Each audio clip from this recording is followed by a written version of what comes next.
राजू बेटा क्या है, तो पापा तो बात करते थे ऐसे ही, अरे बेटा आज क्या कर रहा है यार, हाँ गर्लफ्रेंड कहाँ है तेरी आज, ऐसे गप्पे मारते थे वो टाइगर के साथ में। उनका एक लिहाजा ऐसे ही था। रात को बारिश हो रही थी, लोग पेड़ों को हग कर रहे थे, अपने मंदिरों को हग कर रहे थे, रो रहे थे।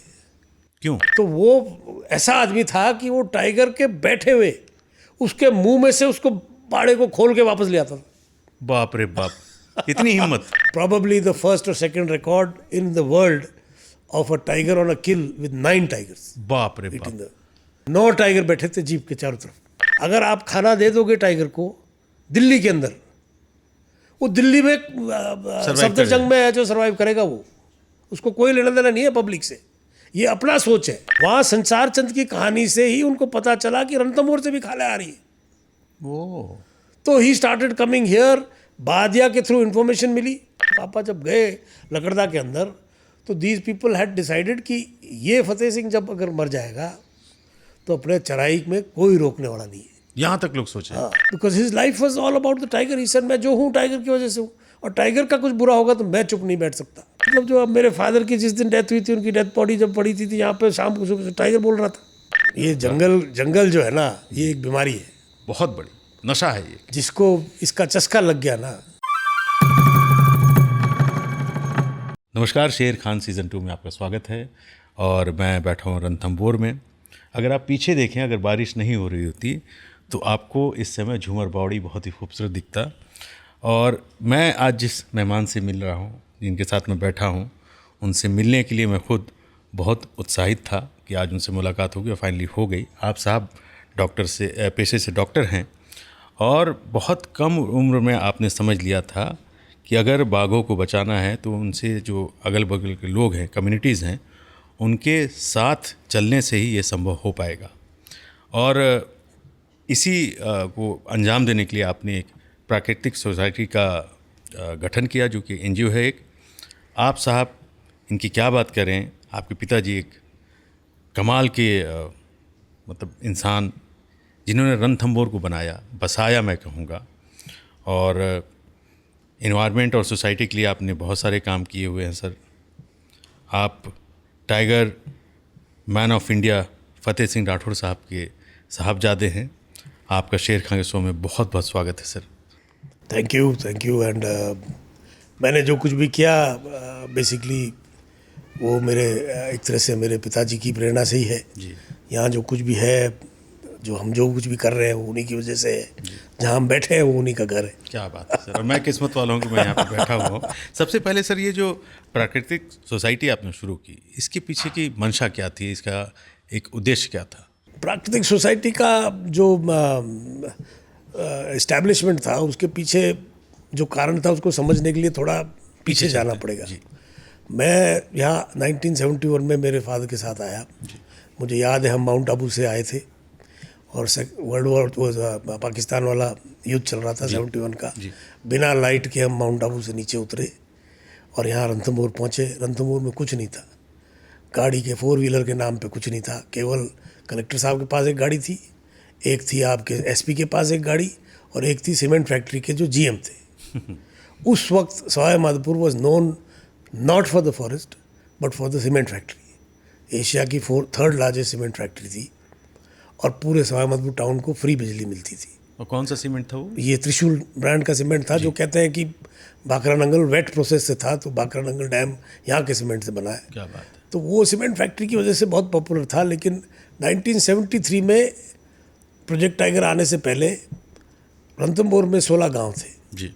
तो जब हम जाया करते थे, मैं बहुत छोटा था तो पापा के साथ कई बार जाता था, तो आपको रणथंभौर ऐसे नहीं दिखता था जैसा आज दिखता है। आप सुबह या शाम की पारी में अगर जाओगे, पारी तो थी नहीं उस टाइम, जब मर्जी आए जब जा सकते थे, गाड़ियाँ थी नहीं। पापा के पास में भी जीप आई थी 1973 के बाद ही। तब जब हम जाने लगे तो सुबह आप जब जाएंगे तो आपको वहाँ से गांव से बैलगाड़ी, ऊँट गाड़ी, साइकिल, मोटरसाइकिल पे जो अपना खेती का जो प्रोड्यूस है उसको सेल करने लोग बाजार आते थे। और शाम को जब जाओगे तो वो वापस, तो कोई फील्ड जंगल वाला था ही नहीं। मतलब जंगल तो था, हाँ। बट लोग थे। भैंसें चल रही है, गायें चल रही है, ग्रासलैंड वगैरह नाम की कोई चीज़ थी ही नहीं। तो ये एक रणथंभौर की कल्पना अगर आप करते हैं तो थोड़ा सोचिए कि रणथंभौर कैसा था, लकड़दा, आपका जोगी महल, जी, जोगी महल में भूसा भरा रहता था, क्या बात करें क्योंकि जोगी महल गांव था जिसका ये जो नाम रणथंभौर था। लेक के किनारे हाँ, जितना लेक खूबसूरत के अंदर खेती होती थी क्योंकि लेक की दीवार तोड़ करके पानी ड्रेन आउट करके लोग खेती करते थे, खेती होती थी। जोगी महल का जो बड़ है उसके चारों तरफ खेती होती, कहीं ना कहीं आपको पुराने फोटो भी मिल जाएंगे।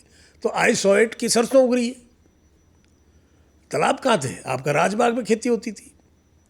तो 73 में जब प्रोजेक्ट टाइगर की प्राइम मिनिस्टर इंदिरा गांधी ने जब उसका NTCA नींव डाली थी, तो वो सबसे बड़ा एक वो चेंज था इंडिया के अंदर। It is probably the world's most successful conservation story ever, या and God bless Indira Prime ji. Minister Indira ji. People have many things to say about her and all the things that she may have but done she was wrong. A visionary But this was a vision only a very evolved person could have had. या लेकिन जब project tiger बन रहा था तब रणथंभौर उस list में नहीं था, और कैलाश सांकला जी फर्स्ट प्रोजेक्ट टाइगर के डायरेक्टर थे जी। और जोधपुर से थे, तो मेरे फादर को बेटे की तरह समझते थे। क्या बात तो मेरे फादर ने कहा कि साहब ऐसे कैसे होता, आपने सरिस्का को बना लिया, रणथंभौर सरिस्का से बेटर है, रणथंभौर सरिस्का से बेटर टाइगर पार्क बनेगा, ये मेरी गारंटी है। इस तरह से उनकी जिरह और बहस हुआ करती थी। तो सांकला साहब ने पापा से कहा कि बेटा मैं बना तो डाल तो दूंगा, मेरी नाक मत कटवाना। क्या बात है सर, वो एक चैलेंज था, वो एक फतेह- चैलेंज था फतेह और साहब पापा ने उस चैलेंज को लिया। और luckily you see with my father you have to also understand that why my father had such a profound impact. This is a one man show. हाँ ऑफ कोर्स आज सब लोग क्रेडिट ले लेते हैं, कुछ भी ना, नहीं ना, होता, ना, ना। बट ये Ranthambore, I Credit mean, I'm goes to not saying Fadeh it साहब. because of my father. It is a one-man show because I had a ringside seat. I've seen everything that has happened in Ranthambore for the last 50 years. So this he took as a challenge. The first massive, large-scale resettlement in India was the happened in Ranthambore in 1976. within 3 years Within 3 you have years, sorted this problem. my father made many of the village elders brothers to my mother. My mother still ties Rakhi. वाह, Their grandchildren have studied free in the school. ये एक relationship बना है, तभी आज possible था। Zero relationship है बिल्कुल between the park and the people. Right sir. That relationship of family does not exist. तो ये माहौल था जब रिलोकेशन हुआ, 16 गांव बदले, रात को बारिश हो रही थी, लोग पेड़ों को हग कर रहे थे, अपने मंदिरों को हग कर रहे थे, रो रहे थे। क्यों it was a supreme sacrifice because अपनी पुश्तैनी जगह छोड़ के जा अपने रहे पुश्तैनी देवी देवता छोड़ करके जा रहे। But my father looked at the entire relocation like family. हर आदमी को जो ज़मीन थी उससे 5 बीघा ज़मीन एक्स्ट्रा मिली, क्या बात है सबको ईमानदारी से मिली। गांव में पूरा गाँव मंदिर बनाया, जो वादे गाँव किए में गए पूरा पूरे किए। स्कूल बनाया, गांव में पूरा कुआं बनाया। एक चीज़ मेरे फादर नहीं कर पाए थे because it was not in his hands, बिजली नहीं पहुंचा पाए थे, और वो उनके मन में हमेशा से रहा बिकॉज जिला प्रशासन नहीं सुन रहा था। काफ़ी बाद में चल करके पापा के विवाद भी रहे जिला प्रशासन के साथ में because of his belief, but he manage to have the one man show. Because कई बार होता है ना कि कुछ लक भी साथ देता है, कुछ नीयत साफ चीज़ें हो भी तो होती सब है। कुछ हो जाती तो हैं। उनके एक चाचा थे आईजीपी, जी उस टाइम एक आईजी होते थे पूरे स्टेट में। जी एक चाचा थे minister, forest minister, education minister, health minister. तो उनको कोई एज सच सिस्टम छेड़ नहीं सकता था। सो ही हैड अ फुल। तो कंजर्वेटर फॉरेस्ट की जब यहाँ पोस्टिंग हुई तो वो कंजर्वेटर साहब ने बोला कि यार भज्जी आप ही देखो यार, मैं तो बस कहाँ मैं जयपुर रहूँगा यार, मैं कहाँ यहाँ गाँव में कोई स्कूल नहीं, कोई कुछ नहीं, कोई आना नहीं चाहता क्या था। बात। तो उनको कहा फ्री हैंड दो, तो उनको फ्री हैंड मिला। तो 76 के रिलोकेशन के बाद में he started monitoring tigers, going seeing the tigers, taking photographs. लेकिन आप ताजुब करेंगे कि there was no way from 76 to almost 79 कि आप दिन में रणथंभौर में टाइगर देख सके, रास्ते ही नहीं थे। क्योंकि पोचिंग होती थी। उस टाइम राजा महाराजा लोगों की शिकार करीब करीब बंदी हुई थी, बट टाइगर की मेमोरी में व्हीकल एंड पीपल मेंट शिकारी। तो अगर आपको दिखता भी तो वो गायब हो जाता लाइक दैट। तो फिर उन्होंने एक दो वो बनाई चौकियाँ जहाँ नीचे फिर वो पाड़ा बांधते थे। तो रात भर वो फिर चौकी में बैठे रहते थे, जीप में से 2 तार लेकर के स्पॉटलाइट से देखते रहते थे। घंटी होती थी, वो कभी टाइगर वगैरह टाइगर तो घंटी एकदम से करेगी तो सब उठ जाते थे टाइगर। तो कभी कभार रात को लाइट में आँख चमकती है और वो टाइगर कई बार दिख जाता था। और that was the only way you saw a tiger. बाप रे। बजट इतना कम था कि पाड़ा महंगा पड़ता था। तो एक पाड़े से 3 टाइगर निकालने की कोशिश करते थे। अब आप पूछोगे कैसे? हाँ, मैं पूछूं। उनका एक फेवरेट ट्रैकर था Bahadiya. Bahadiya ji. He was basically a schedule caste. लेकिन वो जो पुजारी वगैरह जिनके खेत थे जोगी महल के आसपास, he was a fearless man. I have never seen somebody more fearless than that fellow. कोई डर नहीं। अनपढ़, अंगूठा टेक, क्योंकि वो खेत में अकेला ही पड़ा रहता था, जंगल वाले मचान खेत लगा के उनकी क्रॉप्स को गार्डिंग करने के लिए। पापा recognized him as somebody who was fearless and employed him in the forest. तो वो ऐसा बंदा था कि कई बार जब वो बेट बांधने जाता था ना, तो कॉमन जगह होती थी, मिलक तालाब एक हो गया, आपका सिंह द्वार एक हो गया, 4-5 जगह एक बेसिकली कॉमन जगह थी जहाँ बेट बनता था जी। तो टाइगर को पता होता था, तो कई बार वो वहाँ ऑलरेडी बैठा होता था, खाना आएगा तो खाना आएगा। तो पापा को केवल देखना था, because he was only trying to monitor कौन टाइगर है, कितने टाइगर है, कहाँ है, कैसे है, so that he could keep a track की बढ़ रही है पॉपुलेशन, नहीं बढ़ रही है। उस टाइम की जो फेमस टाइगर मॉनिटर करने का एक तरीका मॉनिटर करने का तरीका था उनको एक बेसिकली, अदरवाइज दिन में तो दिखते नहीं थे। बिल्कुल। तो पूरी रात है जो मतलब वो तो जंगल में बैठे रहते थे। तो वो पद्मिनी सबसे पहली फीमेल टाइगर थी जो यहाँ पे फेमस हुई। मेरी सिस्टर के नाम से पापा ने उसका नाम रखा था। और एक टाइगर था राजू, वो था मेल। राजू क्यों नाम रखा? ये ऐसे ही पापा ने कोई पेट नेम राजू, राजू बेटा क्या है। पापा तो बात करते थे ऐसे ही, अरे बेटा आज क्या कर रहा है यार, हाँ गर्लफ्रेंड कहाँ है तेरी आज, ऐसे गप्पे मारते थे वो टाइगर के साथ में। उनका एक लिहाजा ऐसे ही था। क्या बात है। तो वो जब वो देखने लगे तो वो बादिया को वो कह रखा था कि यार बादिया बेटा कभी टाइगर पास में बैठा होना तो बांधना मत, निकाल के ले जाना, अपन कल वापस काम में लेंगे। 1 से 3 बनाने का। तो वो ऐसा आदमी था कि वो टाइगर के बैठे हुए उसके मुंह में से उसको पाड़े को खोल के वापस ले आता था। बाप रे बाप, इतनी हिम्मत। फिर 3 दिन बाद फिर बेट बांधते थे। बजट कहाँ थे? There was no budget, you know. 73 basically he was fooling a tiger. हाँ, मतलब इन द सेंस कि he was trying to maximize. हाँ, देयर वाज एक मोटरसाइकिल थी, एक जीप थी, कहाँ देयर वाज नो मनी। जो आज ये मतलब 2 दिन में फॉरेस्ट डिपार्टमेंट खर्च करता है, वो पूरे साल का बजट था। बाप रे। Yet he managed to do what people cannot do today with 12 jeeps and rangers and assistant conservator of forest and conservator of forest, and because that love has gone. मेरे फादर को 73 के अंदर world wild life fund की तरफ से यहाँ पे भेजी गई थी 4x4 की फोर्ड बंद, जो अमेरिकन जी आपने नहीं देखी है 4x4 जी, अपने जो आज फॉर्च्यूनर वगैरह है, इनका भी बाप, उससे भी बड़ी ट्रक जैसे तो टायर थे उसके। वाह। तो 2 दिन तो पापा ने उसको कहा यार मजे लेते हैं अपने, यार क्या है। 2 दिन बाद उनका भाई साहब इसको आप वापस ले जाओ, I can not connect with my jungle, मुझे आप प्लीज़ छोटी सी जीप दे दीजिए, ये आप अपने दिल्ली में रखिए, प्रोजेक्ट टाइगर में आपको शोभा भी देता है, टाई वाई पहन के ऑफिस में जाओ, मुझे ये नहीं चाहिए। तो then he was given a Willys jeep RJQ 1715 उसका नंबर था। आपको याद है? अरे वो बड़ी उसको टाइगर की तरह पेंट करके, और वो एक माहौल ही अलग था। आगे एक टाइगर बिठा रखा था ब्रास का, पापा का एक सीन ही अलग था। मतलब वो तो एक क्या बात है उनका तो मतलब जंगल में जाना मतलब जंगल ही जाग उठता था। वो अपने आप में टाइगर थे sir. First in the forest, last out of the forest, the only park director to live in the forest, nobody before him, nobody after him, lived in the forest without electricity, without बिजली। हर साल malaria होता था, बड़े अकेले रहते थे। Challenge है आज मुझे कोई अकेला रह के दिखा दे। 2 घंटे लोग जाना पसंद नहीं करते। मच्छरदानी ओडोमोस रगड़ रगड़ के तो हम सोते थे, ये ज़माना था वो।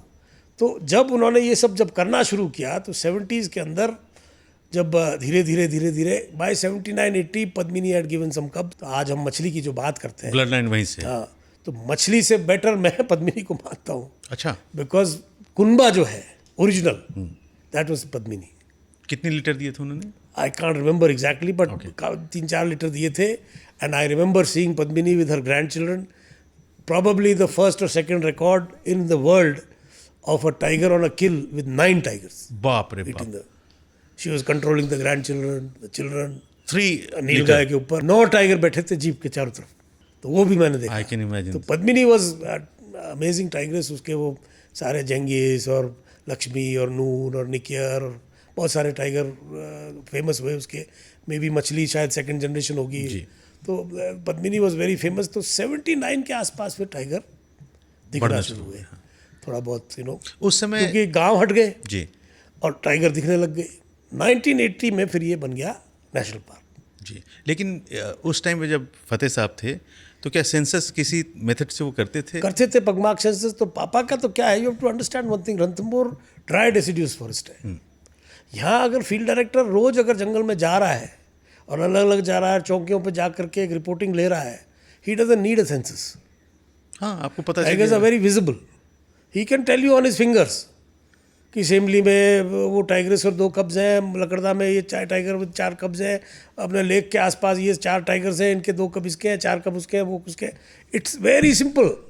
It's not like daily census हो रहा हूँ। मतलब डेली सेंसस हो सकता है अगर करना चाहे। हाँ, यू सी, फील्ड डायरेक्टर भी इंटरेस्ट नहीं ले।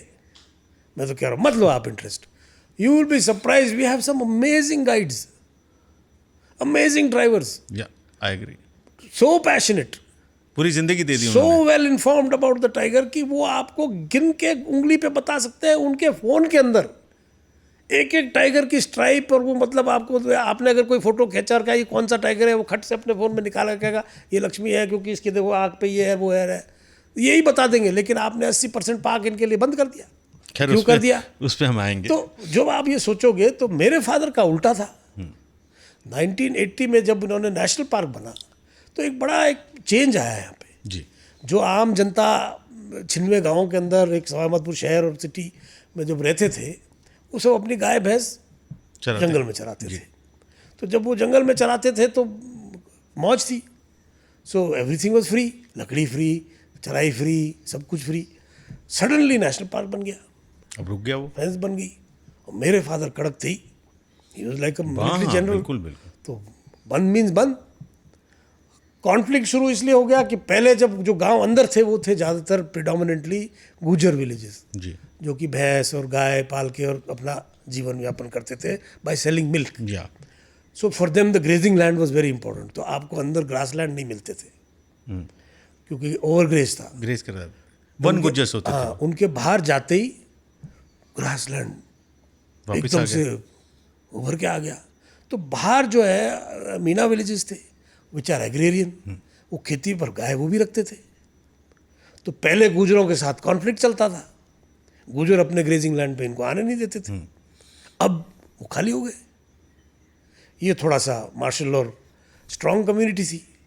उन्होंने कहा था अब तो जंगल खाली हो गया तो हम गाय भैंस चराएंगे। डेली का ये झगड़ा शुरू हो गया between people and this thing. 1981 में my father went into the forest because इस पर्टिकुलर सीजन में, मानसून सीजन में, यहाँ पर भी आपको कैंप फायर दिखते थे ऊपर। जी। ये जो पहाड़ियाँ सामने हैं इनमें भी आपको रात को कैंप फायर दिखती थी, पूरा कैटल से भरा हुआ होता था। तो गाय जब अंदर घुस जाती तो पापा सेड कि टाइगर तो बचने का कोई सवाल ही नहीं है, बिकॉज अगर किसी गाय को मार दिया तो जहर डाल देगा। हाँ, टाइगर इज कॉन्फ्लिक्ट ओवर। बराबर रहेगा। और टाइगर कोई आदमी की वजह से नहीं मरता है, टाइगर मरता है पोचिंग, करेक्ट। या टाइगर मरता है बिकॉज ऑफ Poisoning. प्रे, कि प्रे कम है, खाने को नहीं है तो टाइगर मरेगा, या फिर poaching. There is no other thing. अगर आप खाना दे दोगे टाइगर को दिल्ली के अंदर, वो दिल्ली में सफदरजंग में है जो सर्वाइव करेगा, वो उसको कोई लेना देना नहीं है पब्लिक से। ये अपना सोच है कि टाइगर कि डिस्टर्ब हमारे जाने से टाइगर के ये हो रहा है वो हो रहा है, ये हो रहा है। थोड़ा बहुत डिस्टर्ब होता होगा but he it's part of, मैंने कई बार देखा 20-20 जिप्सियां जा रही हैं, टाइगर लेटा है तो इकोसिस्टम लेटा हो है। जाता है। हाँ। आप एज ए टूरिस्ट जब टाइगर को 20 जिप्सी के साथ देख रहे हैं तो आपको हो सकता है खराब लगे कि यार ये क्या है यार, जो की तरह दिख पर रहा है। टाइगर को कोई प्रॉब्लम टाइगर की कोई फर्क नहीं है, वो पूंछ हिलाएगा फिर सो जाएगा, कान हिलाएगा फिर सो जाएगा, you know it's not that's not the main thing. But 1980 के अंदर ये कॉन्फ्लिक्ट शुरू हो गया। तो पापा जब गए लकड़दा के अंदर तो दीज पीपल हैड डिसाइडेड कि ये फतेह सिंह जब अगर मर जाएगा तो अपने चराई में कोई रोकने वाला नहीं है। यहाँ तक लोग सोचे। हाँ, तो पापा के मन में ये कभी था ही नहीं। ही न्यू देम बाय नेम। हर गांव का सरपंच वरपंच पापा नाम से जानते थे, मुंह पे याद था। मुंह पे। तो वो दिखा उनको कल्याणा वगैरह कुछ उलियाना के थे, तो उन्होंने कहा अरे भाई यार क्यों चरा रहे हो, तुमको चराना है तुम अपने नेता के पास जाओ, ये कानून बदला दो और बोल दो कि साहब चराई अलाउड है, मैं क्यों रोकूंगा। ये तो मेरे भी सरकार बच्चे का पाल फैसला रहा हूँ, है। मैं भी नौकरी कर रहा हूँ, मेरी नौकरी है कि आपको रोकना है, इसलिए मैं रोक रहा हूँ, मुझे आपसे कोई झगड़ा नहीं है। बट दे हैड डिसाइडेड, तो ही थॉट ये 4-5 जने ही हैं, तो उतर के चले गए गाड़ी से, क्या बैठ के बात करते हैं। तो एकदम से पब्लिक उखड़ के आई और भीड़ आ गई लठे पूरी। करके और मारना शुरू कर दिया।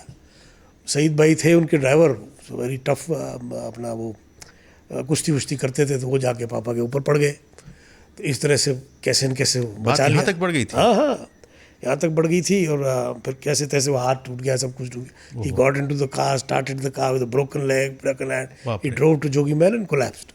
हम लोगों की कोई भाग्य था, रणथंभौर का कुछ भाग्य था कि वो सर्वाइव कर गए। बट ये जब कॉन्फ्लिक्ट शुरू होने लगा तो पापा के जहन में ये एक सोच आने लगा कि कि लोगों को ये जोड़ना पड़ेगा। नहीं चल सकता, हाँ, क्योंकि जनता भी गलत नहीं है। भाई वो कहते हैं कि साहब हमारे दादे परदादे परदादे परदादे सब भैंस चराते थे, गाय चराते थे, साला अब क्या हो हम गया? सरवाइव कैसे करेंगे? नहीं, अब क्या हो गया? इतने सालों से हम चरा रहे, जंगल तो फिर भी था, जंगल तो अब भी रहेगा अगर हम चराएंगे। They were not able to understand कि जब पहले गांव में 100 आदमी थे, अब 300 हो गए, जी, कल को 3 जंगल वही है। हाँ, तो जो सबसिस्टेंस एग्जिस्टेंस उनका जो था वो अब सस्टेनेबल नहीं था। राइट।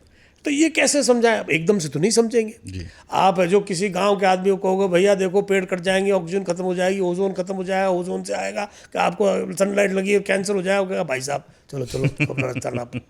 कहीं ना कहीं people have to be educated to understand the meaning of And that is the only way. Conservation, tigers. तो पापा की ये चिंता होने लगी थी। मैं उस टाइम मेडिकल कॉलेज में पढ़ रहा था, जी। तो मैं मन में भी सोच आने लगा कि पापा तो नहीं कर पाएंगे, गवर्नमेंट सर्वेंट है, एंड जो लोगों के साथ में वो तो एक बजट होगा तो कुछ कर सकेंगे, अदरवाइज वो कुछ कर नहीं सकते। तो मैंने कहा अपन कुछ सोचते हैं इसके बारे में। So that is when Valmiki Thapar साहब स्टार्टेड रणथंभौर फाउंडेशन। मैं उसका फर्स्ट फील्ड डायरेक्टर था। जी।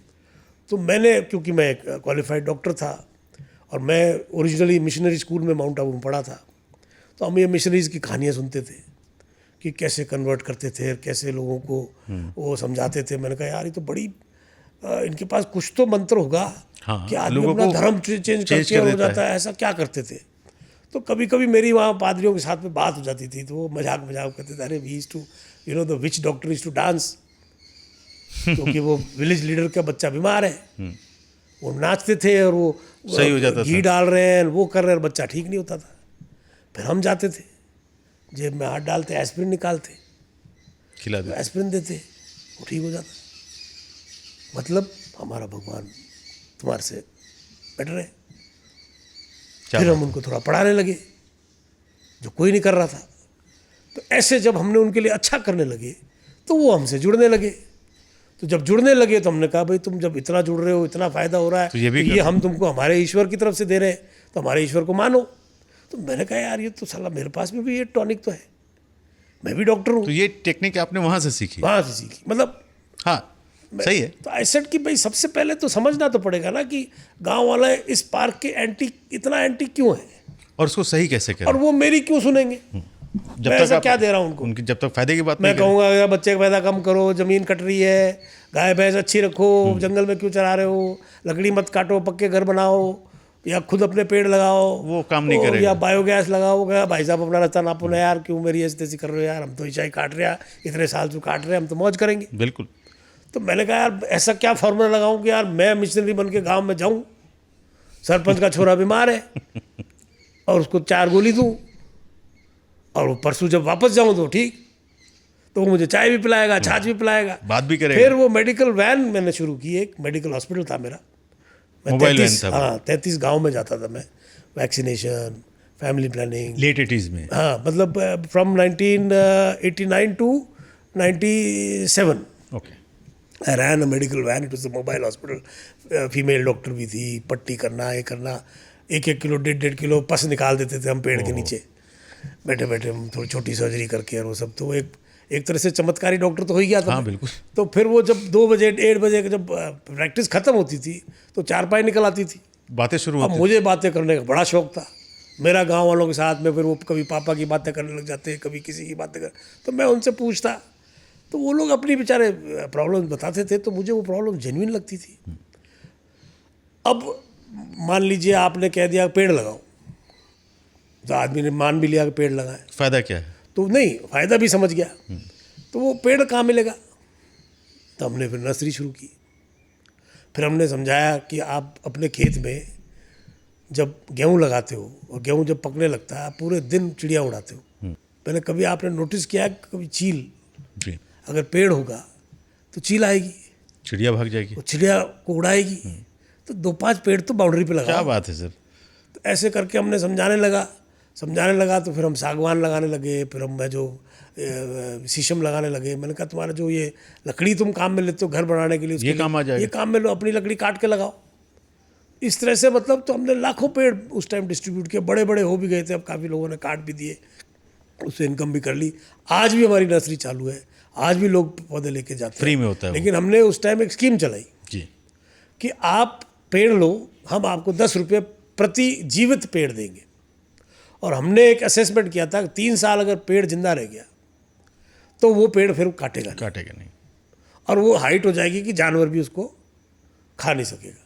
तो हम उसको डिस्ट्रीब्यूट करते थे 2 रुपये, फिर 3 रुपये, फिर 5 रुपये। तो बाकायदा एक टीम जाती थी, गिनती थी, गिन करके सर्वे रिपोर्ट आती थी, और हम एक पूरा गांव का एक मीटिंग करके डिस्ट्रीब्यूट करते थे। लोगों ने 50-50 हज़ार, 10-10 हज़ार रुपये लिए उस टाइम, बिकॉज बड़े हो गए 500 पेड़ लगा रखे हैं, जंगल बना रखा था उन्होंने अपने अपने खेतों को। तो that became something where people started to plant, and that fortunately that culture has continued. Then I realize cooking, कि भाई क्यों लकड़ी काटते हो, क्योंकि आप रोटी कैसे पकाएं। और गैस गांव में मिलता नहीं था, तो that is a practical problem. अब आप कच्ची रोटी तो खाएगा नहीं, जंगल आप बचाना चाह रहे हो, तो आपको तो शहर में गैस मिल रहा है, बिल्कुल। तो मैं कैसे बचाऊं। मैं खाऊंगा तो हमने फिर बायोगैस का प्रोजेक्ट शुरू किया, गोबर गैस जिसे हम गोबर गैस कहते हैं। जिसे। उसमें अब को इतनी कामयाबी मिली कि we got the green Oscar वाह, फ्रॉम प्रिंस चार्ल्स, लंदन में अवार्ड जी, दिया। जी। 32,000 पाउंड भी मिले, क्या बात। जो हमने वापस गोबर गैस में लगाया। हमने 700-750 गोबर गैस उस टाइम लगाए, बाप रे, ऑल सक्सेसफुल। अब वो खत्म हो गया बिकॉज अब गैस मिलने गैस लगी, सिलेंडर मिल गया। तो वो चेंज हो गया बिकॉज उस टाइम चलिए, वो भी अच्छी बात है। 2001 में रूरल एरियाज में भी गैस सिलेंडर कनेक्शन मिलने लग गया, तो लोगों ने सबने गैस सिलेंडर ले लिया। लेकिन आपका मकसद तो पूरा रहा ना हाँ, कि पेड़। तो वी डिड दैट, तो पेड़ लगाए। फिर सबसे बड़ी समस्या थी, हर गांव में 500 से 600 गाय, ये और बड़ी कोई समस्या ब्रीड थी। नहीं। ये सब काम एक्चुअल में part of the forest department है, बाय द वे। बिल्कुल बिल्कुल आएगा। Vaccination of cattle, development of cattle, starting new milk cooperatives and milk business, ये सब this is part of this thing. Unfortunately nobody mandates them to do it, so लोग नहीं करते, but हमने किया। 16 से 17 में हम लोगों ने मैं आरसीडीएफ गया, वहाँ से गाय लेके आया, यहाँ से गांव के लोगों को लेके गया हरियाणा, गुजरात, कि भाई ये लाओ, ये गाय लेके आओ, देखो 30-30 किलो दूध दे रही है, तुम्हारा पूरा गांव का 30 किलो दूध नहीं है। नहीं है। लेके गए, उनको हमने सब्सिडाइज्ड गाय, मतलब कुछ पैसा उनको देना था, कुछ हम देते थे, और ऐसे करके हम यहाँ गाय लेके आए। वैक्सीनेशन प्रोग्राम शुरू किया। थैलीसीमिया, वो एक थायरोसिस करके एक डिजीज़ है, जी। कभी वैक्सीनेशन नहीं होता था, लिक्विड नाइट्रोजन में वो वैक्सीन आता था, हमने वो शुरू किया। फिर उन्होंने कहने लगे कि साहब ये तो देसी गाय, हमने, क्योंकि we needed a dramatic change in the milk yield, तो देसी को देसी से करते तो वो 2 किलो से 3 किलो चली जाती, तो इट वॉज नॉट ड्रामेटिक। तो वी गॉट 50% क्रॉस ब्रीड। तो हम देसी गाय में 100% होल्स्टीन या जर्सी का, तो वो 50% हो जाती थी next generation. Milk yield suddenly used to jump 10 to 12, 30 kilos तक मिल्क यील्ड हो जाता था। वाह, तो वो जब उनको जब दिखने लगा, तो सब गांव के कई पटेल ऐसे कि इसके तो वो ठुंडी नहीं है, तो हम बैल में काम में नहीं ले सकते, हम ये नहीं कर सकते, हम कुछ ना कुछ हिंदुस्तान में तो वो हाँ, हर चीज मीम में पटेलाई तो निकालते करनी है जी। तो फिर उसको कैसे तैसे करके फिर हमने आर्टिफिशियल इंसेमिनेशन का सेंटर खोला, जो आज भी चल रहा है। जी। आज आपको हर गांव में क्रॉस ब्रेड गाइस मिल जाएंगी। जहाँ यहाँ पे कभी दूध कलेक्शन समर्स में नहीं होता था, अब 2-2 प्राइवेट डेयरियाँ दूध कलेक्शन कर रही है। क्या बात है, तो इतना एक परिवर्तन आया, बढ़ गया इतना जो इनका बिजनेस। ढेर गायों को दिखता था वो अब लगभग ख़त्म हो गया। इसके पीछे कुछ सरकार का भी योगदान है, क्योंकि ये जो दीवार जो बनी, जी, ये जंगल दीवार के- बनने से ग्रेजिंग थोड़ी सी रुकी, तो अपने आप हमने उस टाइम सर्वे किया था कि जैसे जैसे आप रणथंभौर राष्ट्रीय उद्यान से दूर जाएंगे, जी, वैसे वैसे गाय भैंस का दूध मिल्क यील्ड बढ़ रहा है। वाह। तो ये कनेक्शन बिल्कुल पक्का था कि यहाँ फ्री चल रही है, तो ध्यान नहीं है ब्रीड पे, और वहाँ घर पे रखनी पड़ रही है, तो फीडिंग फॉडर उसका जो है। तो we try to bring that. हमने फिर ग्रास लैंड भी डेवलप किए, हमने चारा डिस्ट्रीब्यूट किया, वैक्सीनेशन सब शुरू किया। तो उसका बहुत अच्छा हुआ था कि जो मिल्क यूनियन यहाँ पे पहली बार प्रॉफिट में आ गया। क्या बात है पर फिर वो मिल्क यूनियन के कर्मचारी खुद खाने लग गए पैसे। सर। जो कि हर उस टाइम प्राइवेट डेयरी आप शुरू नहीं कर सकते थे। ये मेरा एक तरह से आप ये कह सकते हो मन में मेरे रह गई कि आप शुरू नहीं कि कर अगर पाए। मैं उस टाइम शायद अगर मुझे परमिशन होती और मैं अगर इस्टेब्लिश कर सकता था, I would have started Dairy. Our own milk cooperatives here and our own chilling center and our own marketing, because हम लोग 6.5 का फैट नाप के वहाँ गांव से 4 बजे सुबह लेके आते थे। यहाँ पे वो 4 फैट निकाल देते थे, 2.5 फैट का वो खुद ही अंदर घोटाला double कर देते थे। तो it became very tough, but we gave them a car, we gave them a fridge for vaccine, we gave them a generator for chilling the milk. अब तो बहुत एडवांसमेंट आ गया, but now I don't have the bandwidth to be able to do it, but अब तो आपके solar से चलने वाले चिलर आ गए, बिल्कुल। तो मीन्स आप 2 टाइम का मिल्क इकट्ठा करके, हम उस टाइम जब दूध लाते थे जी। तो दूध लाने के लिए भी हम there was not enough money to break even, तो हम मिल्क यूनियन को सब्सिडी देते थे ट्रांसपोर्ट की। 5 किलोमीटर गधों पे आता था दूध, गधों पे हाँ, लगते। यहाँ से गाड़ी जाती थी बसों में, वहाँ से फिर गाड़ी में कलेक्ट करके हम मिल्क यूनियन में ला के देते थे, और ये जयपुर में जाता था। फिर ये यहाँ से फिर जयपुर भेजते थे। तो ये बहुत काम किया, मतलब उस टाइम 16-17 तो हमने नए मिल्क कोऑपरेटिव शुरू किए। वाह। खंडार का रूट चलता था, ये शेरपुर वाला रूट था ही नहीं, ये रूट ही हमने शुरू किया था। तो this was again another project that we did. So therefore when you come जी। to the question of Prakritik Society then happened in 2004, because I wanted to do a lot more in the health sector also and in the education sector also.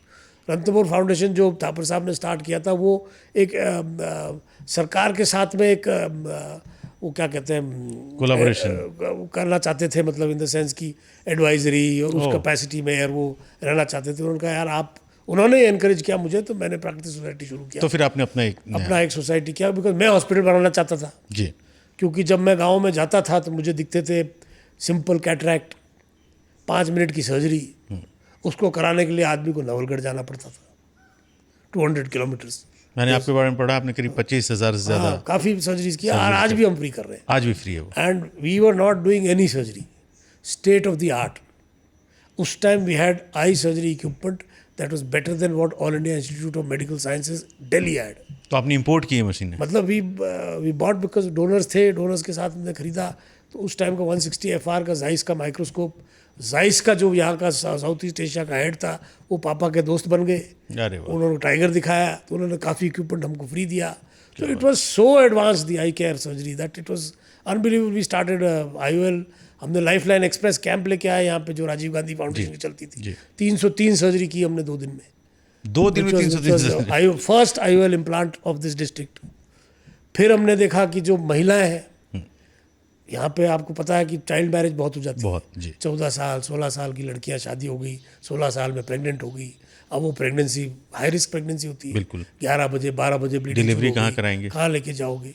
We started the first wireless linked ambulance service, जहाँ हमने tower लगाया wireless के। बाप रे। उस tower से 24 hours एक आदमी मॉनिटर करता था, प्लस गांव में टावर लगाए। वो गांव में नियरेस्ट विलेज में जाकर के, उस विलेज में जाके वो इन्फॉर्म करता कि 11 बजे मेरे, it was only related to deliveries and gynaecology and obstetric. Irish government ने हमको सपोर्ट किया था उसमें। That was an amazing project. We saved so many lives because of that, specially for women, premature birth, this thing.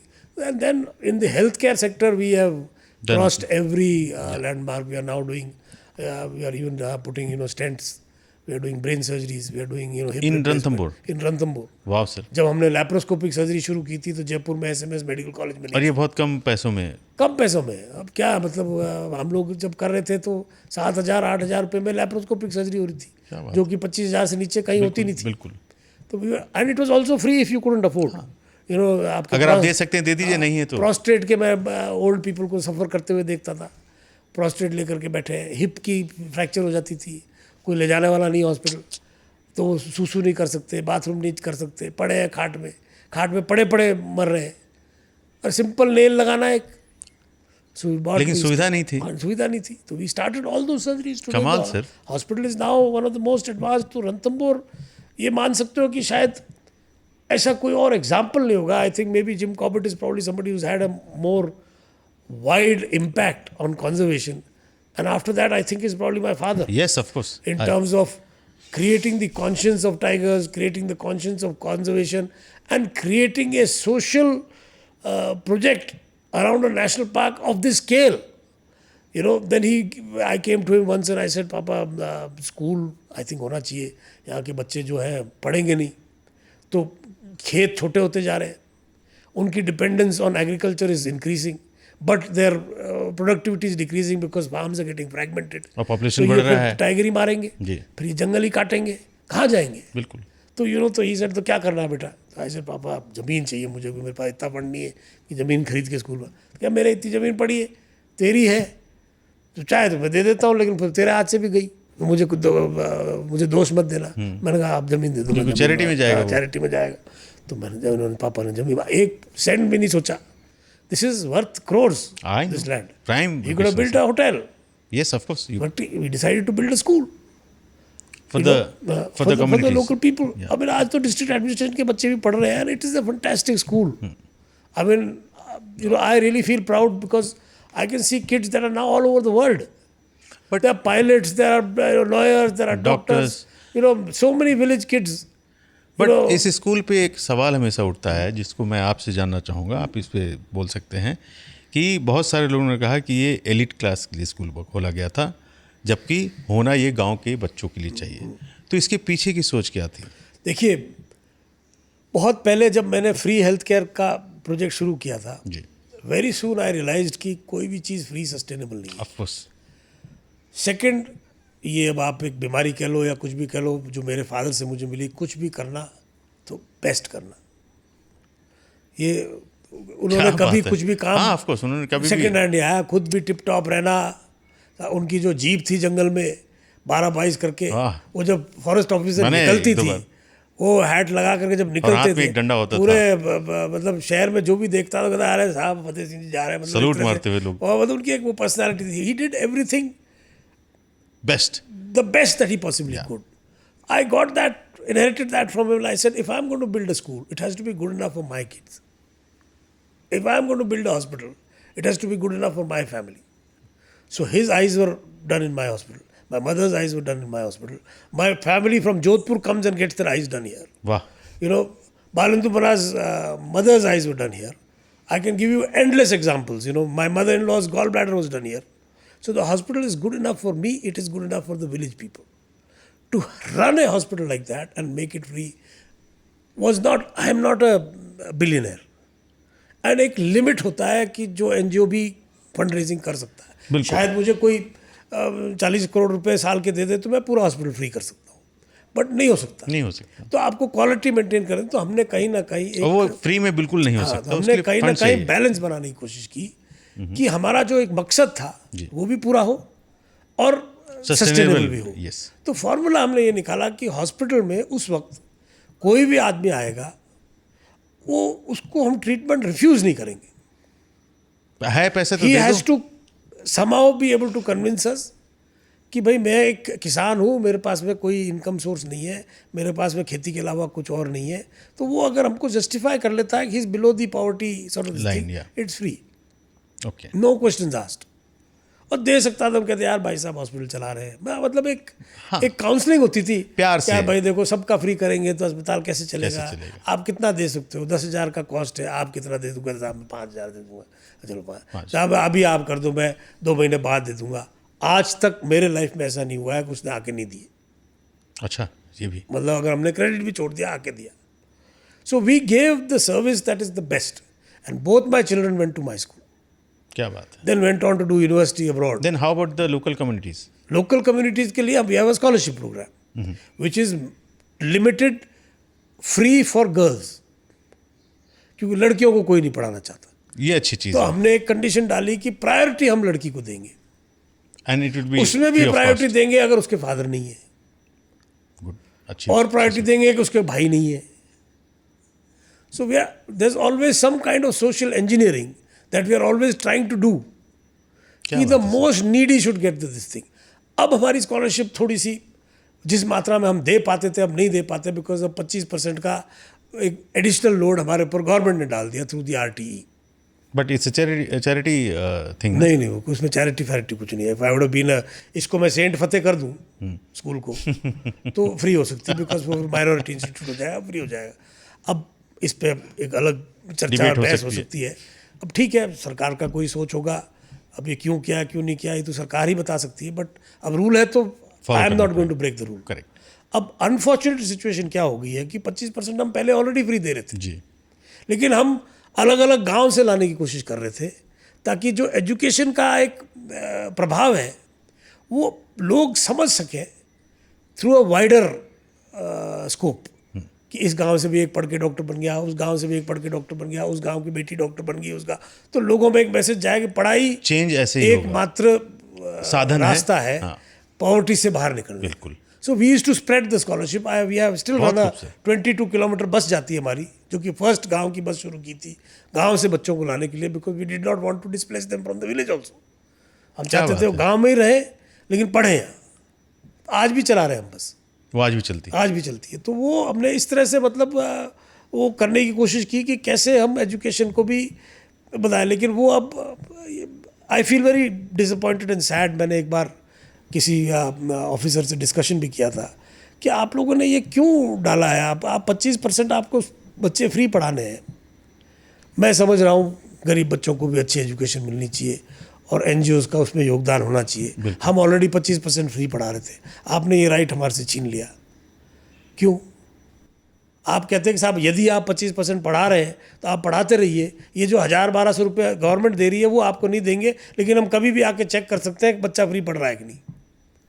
And you should allowed me to carry on with my programme. आपका मकसद भी पूरा, मेरा भी और काम हम हो जाएगा। स्कॉलरशिप लेके ला रहे हैं तो मोस्ट नीडी को हम दे रहे हैं। बिल्कुल। वो भी है जो कर रहा है। अब आप आरटी थोप करके पंचायत तक लिमिट कर दिया हमको, तो इस पंचायत का ही बच्चा मेरे यहाँ आरटी में आ सकता है। तो इट्स अ ट्रैवेस्टी। बट अब कई बार आई डोंट नो वोट्स भी चाहिए होते हैं, अपीसमेंट भी करनी होती है, कई परिस्थितियाँ होती है सरकार की, we can not comment on that. But मैं सोचता हूँ कि इसके ऊपर गवर्नमेंट शुड रीथिंक। हो सकता है कभी If there are schools that are willing to give 25% बिल्कुल। out of their own pocket and they are genuinely poor kids, they should be given the freedom to select the kids they want. Why should the kids be, वो lottery system? अब माँ बाप जबरदस्ती lottery में आके participate, बच्चा पढ़ना भी नहीं चाहता है, माँ बाप भी नहीं चाहते कि वो पढ़े, अब लॉटरी लग गई तो भेज दिया, और 8वीं तक पढ़ेगा, 8वीं के बाद क्या होगा? तो हमारे जैसे रिस्पॉन्सिबल स्कूल के साथ एक एडिशनल बर्डन हो जाता है। बिल्कुल। वो 8वीं तक अगर अच्छा पढ़ा हुआ बच्चा है तो हमारी स्कूल से वो कहीं और किसी स्कूल में नहीं पढ़ सकता। हम हमारी फिर एक मॉरल ऑब्लिगेशन समझ लेते हैं कि 8वीं के बाद 12वीं भी हम हमारे यहाँ से ही कराएंगे, तो 4 साल और हमको फ्री पढ़ाना पड़ता है उसको। और पढ़ाना ही चाहिए। You can not play with that child life. agree। Once he is in a school, he has to go all the way through 12th. Otherwise, you are doing a disservice. अब उसको आध पढ़ा छोड़ दिया आपने। तो पहले जब आपने स्कूल शुरू किया था कितने बच्चे होते, तो आज कितने बच्चे हैं? पहले तो हमने जब शुरू किया 200-250 बच्चों से शुरू किया था, क्लास 2 तक था। जी। धीरे धीरे फंड रेजिंग करते करते करते करते हमने फिर अब तो 700 बच्चे हैं। क्या बात है। तो it's a fantastic school. I mean it's I feel very proud about the school in the hospital, because I don't think शायद कोई और नेशनल पार्क है इंडिया में नहीं, इस जहाँ तरीके का- स्कूल इस और तरीके इस तरह स्कूल का नहीं। हॉस्पिटल एग्जिस्ट करता है जो कि लोगों को हेल्प करता है। नहीं, बहुत जगह हमने है, अच्छा काम कर स्कॉलरशिप रहे पे हैं। ऐसे बच्चों को पढ़ाया जैसे किसी का दादा मर गया टाइगर के किल से, जी। उसकी बेटी को हमने यहीं घर दिया, घर में, हमारे घर में रहने की भी और व्यवस्था पढ़ाया। आपने। आज भी हमारे एक पढ़ रहा है जिसके फादर का वो टाइगर ने खा लिया तो बच्चा पढ़ रहा है। 2 मोगियाओं के बच्चे पढ़ रहे हैं जो कि मेन शिकारी थे, हाँ। जो 2003 में जिनको फादर ने और टाइगर वॉच ने पकड़ा था। This is thank you to Dharmendra Khandal साहब। उनके थ्रू हमने सेलेक्ट करवाया। और कोशिश अगर फंडिंग मेरे पास मिलती रहती है तो चाहूँगा कि और मोगियाओं के बच्चे, because they are the least educated community living around Ranthambore and have a major impact on poaching. Right sir. मेरा दूसरा सवाल आएगा बैक टू द जंगल। आप कमाल का काम कर रहे हैं और हमेशा अच्छे काम करते रहें, और यकीन मानिए हर जगह पे आपकी बात होती है, आपके फादर साहब की बात होती है कि जिस तरीके का योगदान रणथंभौर के जो बनाने बसाने वाले फतेह सिंह साहब थे, आप भी इतना अच्छा काम कर रहे हैं। अब थोड़ा सा हम जंगल की तरफ आते हैं कि एक वो दौर जब जंगल बन रहा था, मैं कहूँगा तब आपने देखा, आज ये दौर है जहाँ जंगल, मैं कहूँगा बहुत ज़्यादा प्रेशर में है। जंगल में बहुत प्रेशर है, चाहे वो टूरिस्ट का हो, चाहे बढ़ते हुए टाइगर्स का। उस दौर से इस दौर को देख के आपके मन में क्या आता है? टाइगर्स की बढ़ती संख्या को मेरे फादर कहते थे तुम क्यों चिंता कर रहे हो? बट टाइगर तो जगह चाहिए। हाँ, तो ऊपर वो जगह चाहिए, बाहर जाएगा या तो मरेगा या बाहर जाके अपनी जगह ढूंढेगा। एक जगह है, वो इतने ही टाइगर पाल सकती है तो इतने ही पालेगी। आप क्यों पटेल बनने की कोशिश कर रहे हो? आप क्यों अजय भगवान बनने की कोशिश कर रहे हो?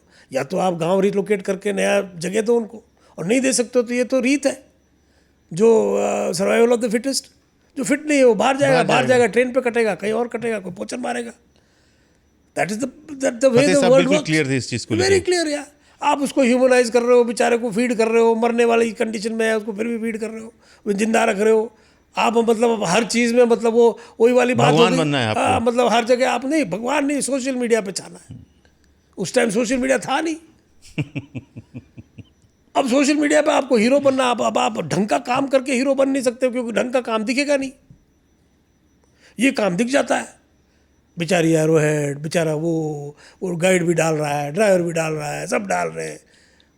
वो एरो हेड की वो कितनी ऐसी तैसी हुई वो कोई देख नहीं रहा। उसका मजाक बना के रख दिया एक तरह से मजाक। अब जैसे वो T24 था, कैंडल लाइट मार्च हो रही है, अरे भाई उसने 3-4 आदमी मार दिए। उस्ताद की बात करें आप जी, मार दिए तो he has to go, it's a price he has to pay. That's the nature of things. That's the system. We can argue about it, we can feel bad about it, but reality we can not change. Correct. There is a real world and there is a WhatsApp world. They're poles apart. But sadly, the people that are entrusted with doing these jobs are also pressured by this artificial world. Yeah. Because media भी फिर pickup कर लेती है। Real world, it's real world. Real world. तो but उनकी भी गलती, मैं ऑफिसर्स को भी दोषी नहीं मानता हूँ, because at the end of the day जब मीडिया कोई गलत स्टोरी चला देता है जहाँ पे उसके चरित्र पे और उसकी वर्किंग स्टाइल पे कोई धब्बा लगता है, तो वो फिर थोड़ा सा बैक ट्रैक करता है जी। अब मैं आपका एग्जांपल ही देता हूँ ना। आज की तारीख में एक सिंपल सी बात है, ये जो आप आज टूरिज्म की प्रेशर की बात कर रहे हो जी, this is a failure of policy. ये जो आज जो टूरिज्म की पॉलिसी सब जगह लागू हो रही है, और ऑनरेबल सुप्रीम कोर्ट तो सुप्रीम है, तो जो वो कहेंगे वो मानना पड़ेगा। Everybody has to follow, and I can not argue for it और against it. But wild life protection and wild life management is a science. I agree. It's not based on, मुझे ऐसा लगता है कि यहाँ अगर 5 होटल बन जाएंगी तो टाइगरों को खतरा हो जाएगा। अरे भाई लॉजिक तो उसके पीछे, लॉजिक तो दीजिए ना आप मुझे। कैसे, मतलब क्या वो कॉरिडोर को ब्लॉक कर रहा है? और अगर कॉरिडोर को ब्लॉक नहीं कर रहा है तो कहीं तो वन की सीमा खत्म होगी। ऐसे तो पूरी दुनिया नाप आप देंगे। क्या कहना चाह रहे हो कि पहली बात तो गांव वालों ने सेक्रीफाइस देकर के 16 गांव बाहर गए। अब आप 95 विलेजेस का right to livelihood, right to property, right to business सब छीन छीनना चाहते हो आप। Right to life, right. मतलब क्या कोई आज की तारीख में मेरे बच्चे सवाई माधोपुर में पैदा हुए हैं तो क्या आधे कर्स्ट? जो मैं उनको ज़मीन, या मेरे फादर जो ज़मीन छोड़ के जाएंगे वो 0 डिस्टेंस पे है, तो क्या वो कर्स है? नहीं, बिल्कुल भी नहीं। वो क्या उन्होंने जुर्म कर दिया सवाई माधोपुर के आसपास पैदा होके, कि कोई हरियाणा से आकर के 1 किलोमीटर दूर ज़मीन खरीद के 150 कमरे की होटल बना देगा, और आप लेकिन यहीं मेरा के बेटा होकर जो के- है अपनी ज़मीन पे 2 कमरे बना के होम स्टे नहीं चलाएगा, बात या तो- गांव का आदमी नहीं चलाएगा। मतलब मैं ये समझना चाह रहा हूँ कि बिकॉज आप इसकी थोड़ी सी हिस्ट्री देखिए, कहाँ से शुरू हुआ है। जी, this is very important for people to know. Correct है नहीं है, I don't want to get into it, because मैं कोई एक्सपर्ट नहीं हूँ। आप अपनी बात I am रखें। talking to you as somebody who's lived on the edge of Ranthambore for 5 decades. I have seen the park जब कुछ नहीं था, and I have seen the park जब सब कुछ है। मैंने वो पूरा दौर देखा। बिल्कुल। तो ये शुरू कहाँ से हुआ? मेरे फादर की यहाँ से 1987 में कंट्रोवर्शियल एक केस ज़मीन का बना बनू करके सस्पेंड कर दिया, सस्पेंड करके फिर ट्रांसफ़र कर दिया, और वो सरिस्का चले गए। सरिस्का ज्वाइनिंग उनकी सरिस्का से ही थी। He was very fond of Sariska also. जी, तो उस 2 साल में उन्होंने सरिस्का में भी काफ़ी चमत्कार किया, पॉपुलेशन स्टेबल। वो जहाँ गए कमाल किया उन्होंने। तो लेकिन उनका मन यहाँ था, रणथंभौर में बसता था। रणथंभौर। तो वो आते रहते थे यहाँ, पुराने स्टाफ थे उनके, बादिया जिसकी जी, मैं बात जी, कर रहा था, ही वॉज स्की स्टाफ। वो जंगल में आज भी ट्रैकर था। वो पापा जब यहाँ आते तो मिलने आता, या पापा उसको बुलाते, तो वो पापा को बताता कि साहब हालत ठीक। हालत ख़राब है, टाइगर मर रहे हैं। तो पापा कहे यार तू पता कर कौन कर रहा है, क्या कर रहा है। तो उसने इन्वेस्टिगेशन पर करके पापा एक साथ दो काम कर रहे थे, यानी सरिस्का और रणथंभौर दोनों को। तो सरिस्का में ही discovered Sansar Chand. Oh, that famous poacher. He was the not the poacher, he was the trader. Yeah trader, sorry. Delhi में किसी और रहता ने था। नहीं सेलेक्ट किया। It was dad who recognize Sansar Chand, और और वहाँ संसार चंद की कहानी से ही उनको पता चला कि रणथंभौर से भी खाले आ रही है। वो तो ही स्टार्टेड कमिंग हियर, बादिया के through information milli.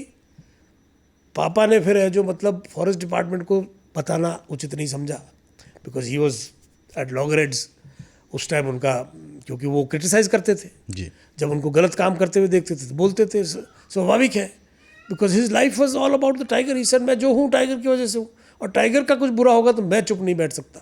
That was his clear cut Philosophy, उनका हाँ। थिंकिंग था। तो उन्होंने ये जब इन्वेस्टिगेशन किया और ये मिला, तो उनके ये देखो मैं जो बता रहा था ना, जैसे उनके एक अंकल आईजी थे, एक अंकल मिनिस्टर थे, ये कई बार ऐसे कड़ियाँ Connection पापा जुड़ के जाते लाइफ थे। में ईश्वर ने बनाते रहे। उस टाइम मोहन सिंह भाटी करके IPS थे जो यहाँ SP थे, जी, तो पापा के बहुत अच्छे अजीज मित्र थे बचपन, मतलब कॉलेज वगैरह से। क्या बात है। तो और जोधपुर के थे, तो पापा उनके पास गए कि यार मोहन सिंह जी, टाइगर की फ्रेश खाल यहाँ से ट्रेन से जा रही है, मैं फॉरेस्ट डिपार्टमेंट को कहूँगा तो ये नहीं पकड़ सकते, मैं आपके पास आ रहा हूँ, आप अगर इसको पकड़ लोगे तो शायद रणथंभौर में टाइगर बच जाए, क्योंकि फिर एक हंगामा होगा तो नेशनल कार्रवाई लेवल पे चर्चा होगी, होगी, हाँ। कुछ ना कुछ एक्शन होगा। अदरवाइज तो ये चुपचाप मरते रहेंगे, कोई और किसी बताने को वाला फर्क है नहीं। पड़ता, हाँ। तो मोहन सिंह जी भाटी ने फिर टीम भेज करके, और एक कॉट दिस फेलो फ्रॉम बसो, मीणा करके था, और वो उन्होंने ये रेड किया और पकड़े गए वो। हाँ, पकड़े गए कि fresh skin, national news all over India. Project Tiger was going to celebrate 20 years in 93, सब गड्ढे में।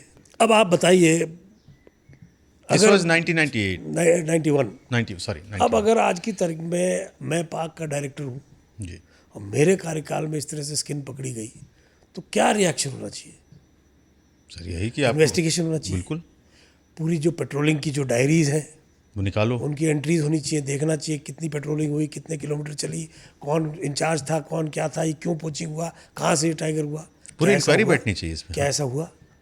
नहीं, पहले तो लीपापोती कोशिश की, अच्छा फिर एक उस समय भैरू सिंह जी शेखावत चीफ मिनिस्टर थे, जी, पापा के भी अच्छे दोस्त थे वो।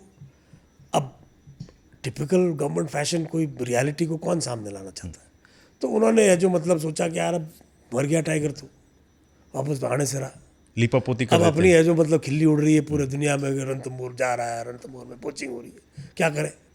तो ही स्टार्टेड है 1-man commission into inquiry into the missing tigers, which was called the Kummat Committee. Kummat, Kummat Committee. R.S. Kummat was an IAS officer. जी। Never seen a tiger in the wild.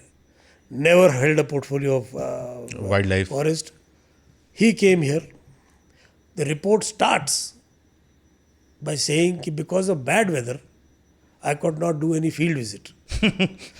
मैंने सर्किट हाउस में बैठ करके सबको बुलाया, उनसे पूछताछ की, तो कंक्लूजन वाज कि एक खाल पकड़ी है तो एक ही टाइगर मिला है, और पापा के काम के ऊपर पानी फेर दिया कि जो 45 टाइगर ये जो बता रहे हैं ये ये गलत है। झूठे हैं, टाइगर एक ही मरा है, टाइगर 45 कभी थे ही नहीं। क्या बकवास। जबकि 3-3, 4-4 बुक्स जो वाल्मीकि थापर साहब ने और पापा ने लिखी। लिखी, उसमें टाइगर फोटोग्राफ्स के साथ, नाम के साथ, बच्चों के साथ, सबका विवरण है। और एक But- सफेद झूठ बोला गया। सरकारी सिस्टम को तो बचाना है ना एक दूसरे को, कैसे आपका सरकारी सिस्टम तो एक बचाने की ही कोशिश करेगा, और अपने देश में विशिल बुआ कानून है नहीं नहीं, ये सब कुछ नहीं होता। तो है ही नहीं। लेकिन पापा तो थे कि अब क्या है, मैं तो साला पहले भी जंगल में रहता था, वापस जंगल में जाके रहने लग जाऊंगा, I will become hermit, I don't care. वो चाहते अच्छी जिंदगी कहीं भी जी सकते थे। साला धमाधम धमाधम। उससे ये शुरू हुआ कि उसमें जो उन्होंने सोल्यूशन बताए, रणथंभौर के 10 किलोमीटर दूर तक कोई होटल का निर्माण नहीं होना चाहिए, झूमर बावड़ी को भी हटा देना चाहिए, कैंटर लगा देने चाहिए ताकि बड़े गाड़ियों में ज़्यादा लोग जाएं, restriction on number of vehicles, ये सब उन्होंने शुरू नियम कर बना दिए, दिए गए। कैरिंग कैपेसिटी की कहानी पे हुआ।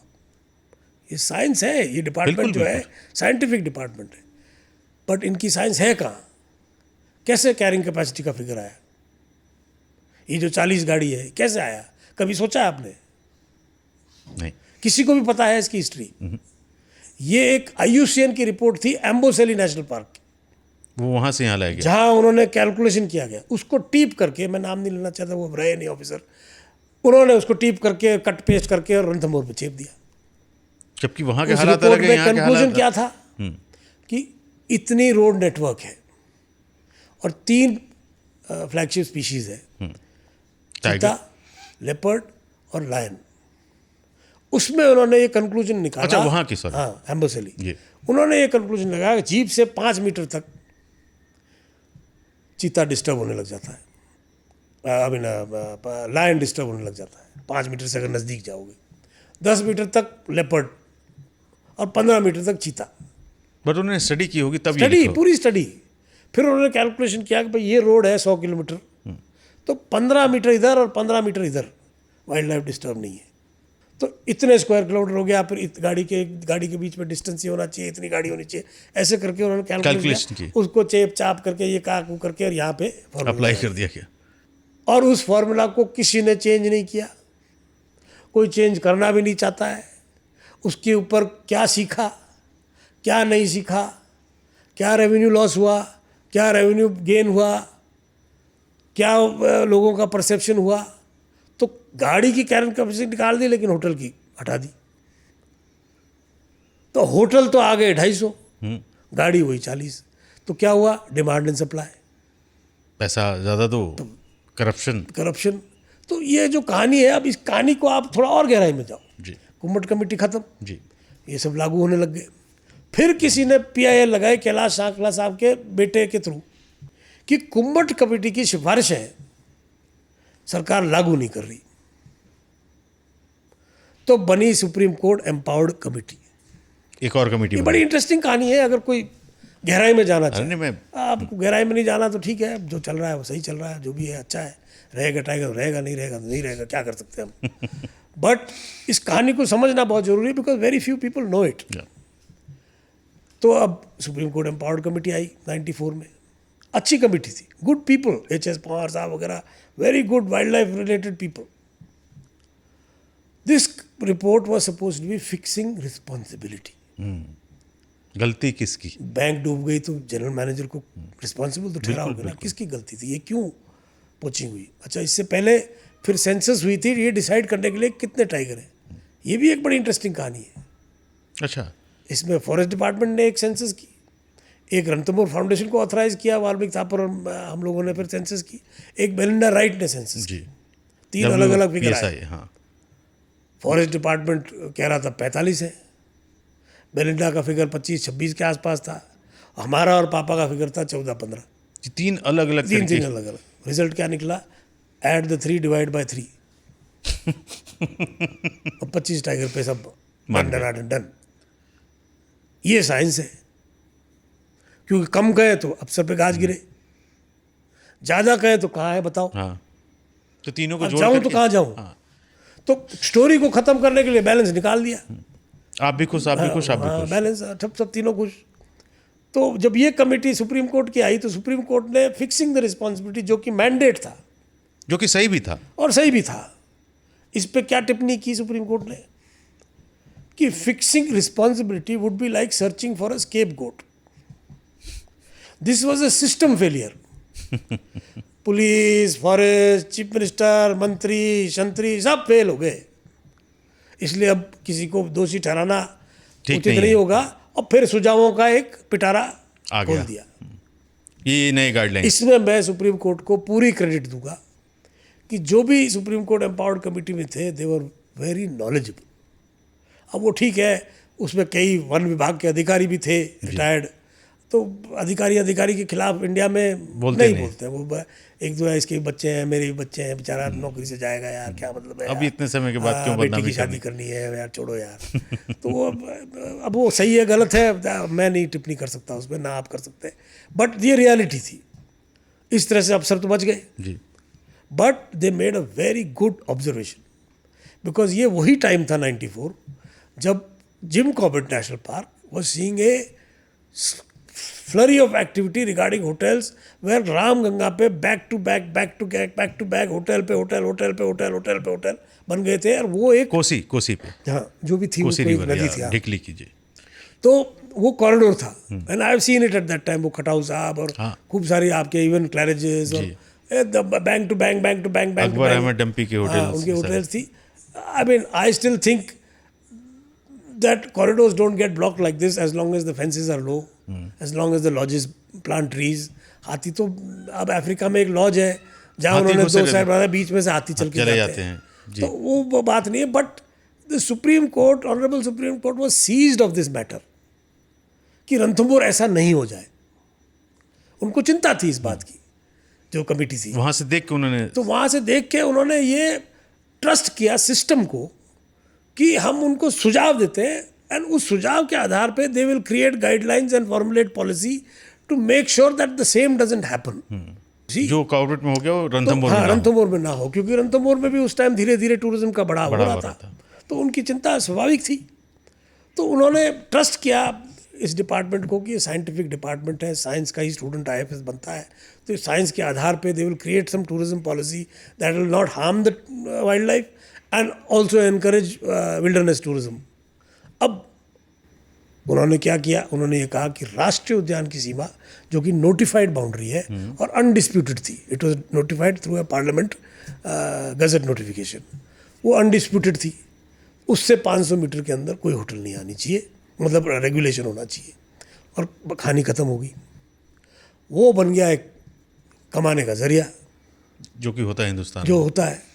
तो राष्ट्रीय उद्यान की 500 मीटर की सीमा से जब नापना होगा 2002 के अंदर जब एक टूरिज्म फॉरेस्ट सेक्रेटरी आए थे, again I don't want to take names because कोई जरूरत नहीं। विसल ब्लोअर का या हैक टेनियर मेरी हस्तेसी कर देंगे। नहीं, जरूरत तो उन्होंने यहाँ आकर के एक होटल में वो ठहरे, जिस होटल में मैं भी था उस टाइम। बातों बातों में ओवर लंच उन्होंने पूछा, यार उस टाइम अमन बाग और 2-4 और होटलें अंडर कंस्ट्रक्शन थी, एप्लीकेशन लगा रखी थी कन्वर्जन की।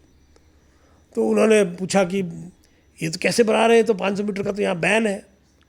तो मैंने कहा सर बैन नहीं है, रेगुलेशन है यार, ये अच्छी होटल है, 10 टेंट लगा रहे हैं, 10 टेंट में कोई वो नहीं है, एक अच्छी इंटरनेशनल कंपनी आ रही है, नाम ही होगा रणथंभौर का, और 10% लैंड में भी एक टेंट नहीं है, तो पूरा बाकी पूरा जंगल है, तो ये तो अच्छी बात है। अच्छा तो ये 500 मीटर में नहीं आ रहा है, ही शोड जेन्युइन कंसर्न। मैं भावुक हो गया, मैंने कहा यार इतना पढ़ा लिखा अच्छा ऑफिसर इतना चिंतित है, IAS है। तो मैंने कहा सर 500 मीटर में नहीं आ रहा, ये पॉलिसी है जो मतलब 500 मीटर की ठीक है, इसके अंदर इकोलॉजिकल लॉजेस को अलाउ करना चाहिए सब। 2 days letter he took out an order कि ये अब 500 मीटर ना माना जाए अब ये 1000 नेशनल मीटर। पार्क से, अब ये वन सीमा से, अच्छा अब जो वन कि सीमा रिजर्व है। फॉरेस्ट बाउंड्री, नहीं समझा, हाँ, से समझ इसको गया। माना जाए। उसमें ये सब आ गए, तो भगे ये सब। अब पता नहीं लिफाफा दिया है या क्या दिया।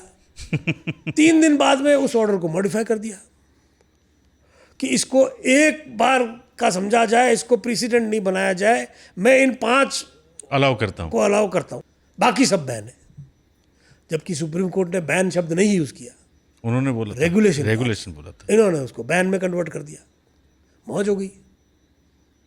अब आता है सबसे जो इम्पोर्टेंट सवाल है, जो ना मीडिया कवर करती है, क्योंकि मीडिया कर नहीं सकती इस कहानी को। मीडिया कवर क्यों नहीं कर सकती? बिकॉज मीडिया ने ही ये परसेप्शन बनाया 500 मीटर में सुप्रीम कोर्ट का उल्लंघन हो रहा है, कंस्ट्रक्शन हो रहा है, ये हो रहा है। अब वो कैसे कह सकते हैं कि साहब ये 500 मीटर कहाँ से है, वो तो पता ही नहीं किसी को, क्योंकि नापेगा तो पटवारी। क्योंकि ना मीडिया ने नक्शा मापा। पटवारी भी कैसे नापेगा? क्योंकि उसको पता ही राष्ट्रीय नहीं है। उद्यान की सीमा पटवारी के नक्शे में है ही है ही नहीं, नहीं, बिल्कुल। वन सीमा भी नहीं है।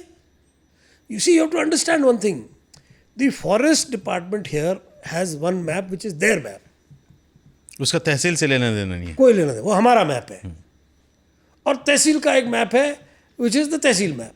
अब तहसील के मैप में ये विवरण जरूर है कि 501 नंबर खसरा में 15 बीघा वन भूमि है, 15 बीघा जो चरागा है, 5 बिस्वा जो है नाला है, 2 बिस्वा जो है पठार है, लेकिन वो कहाँ है किसी को नहीं पता।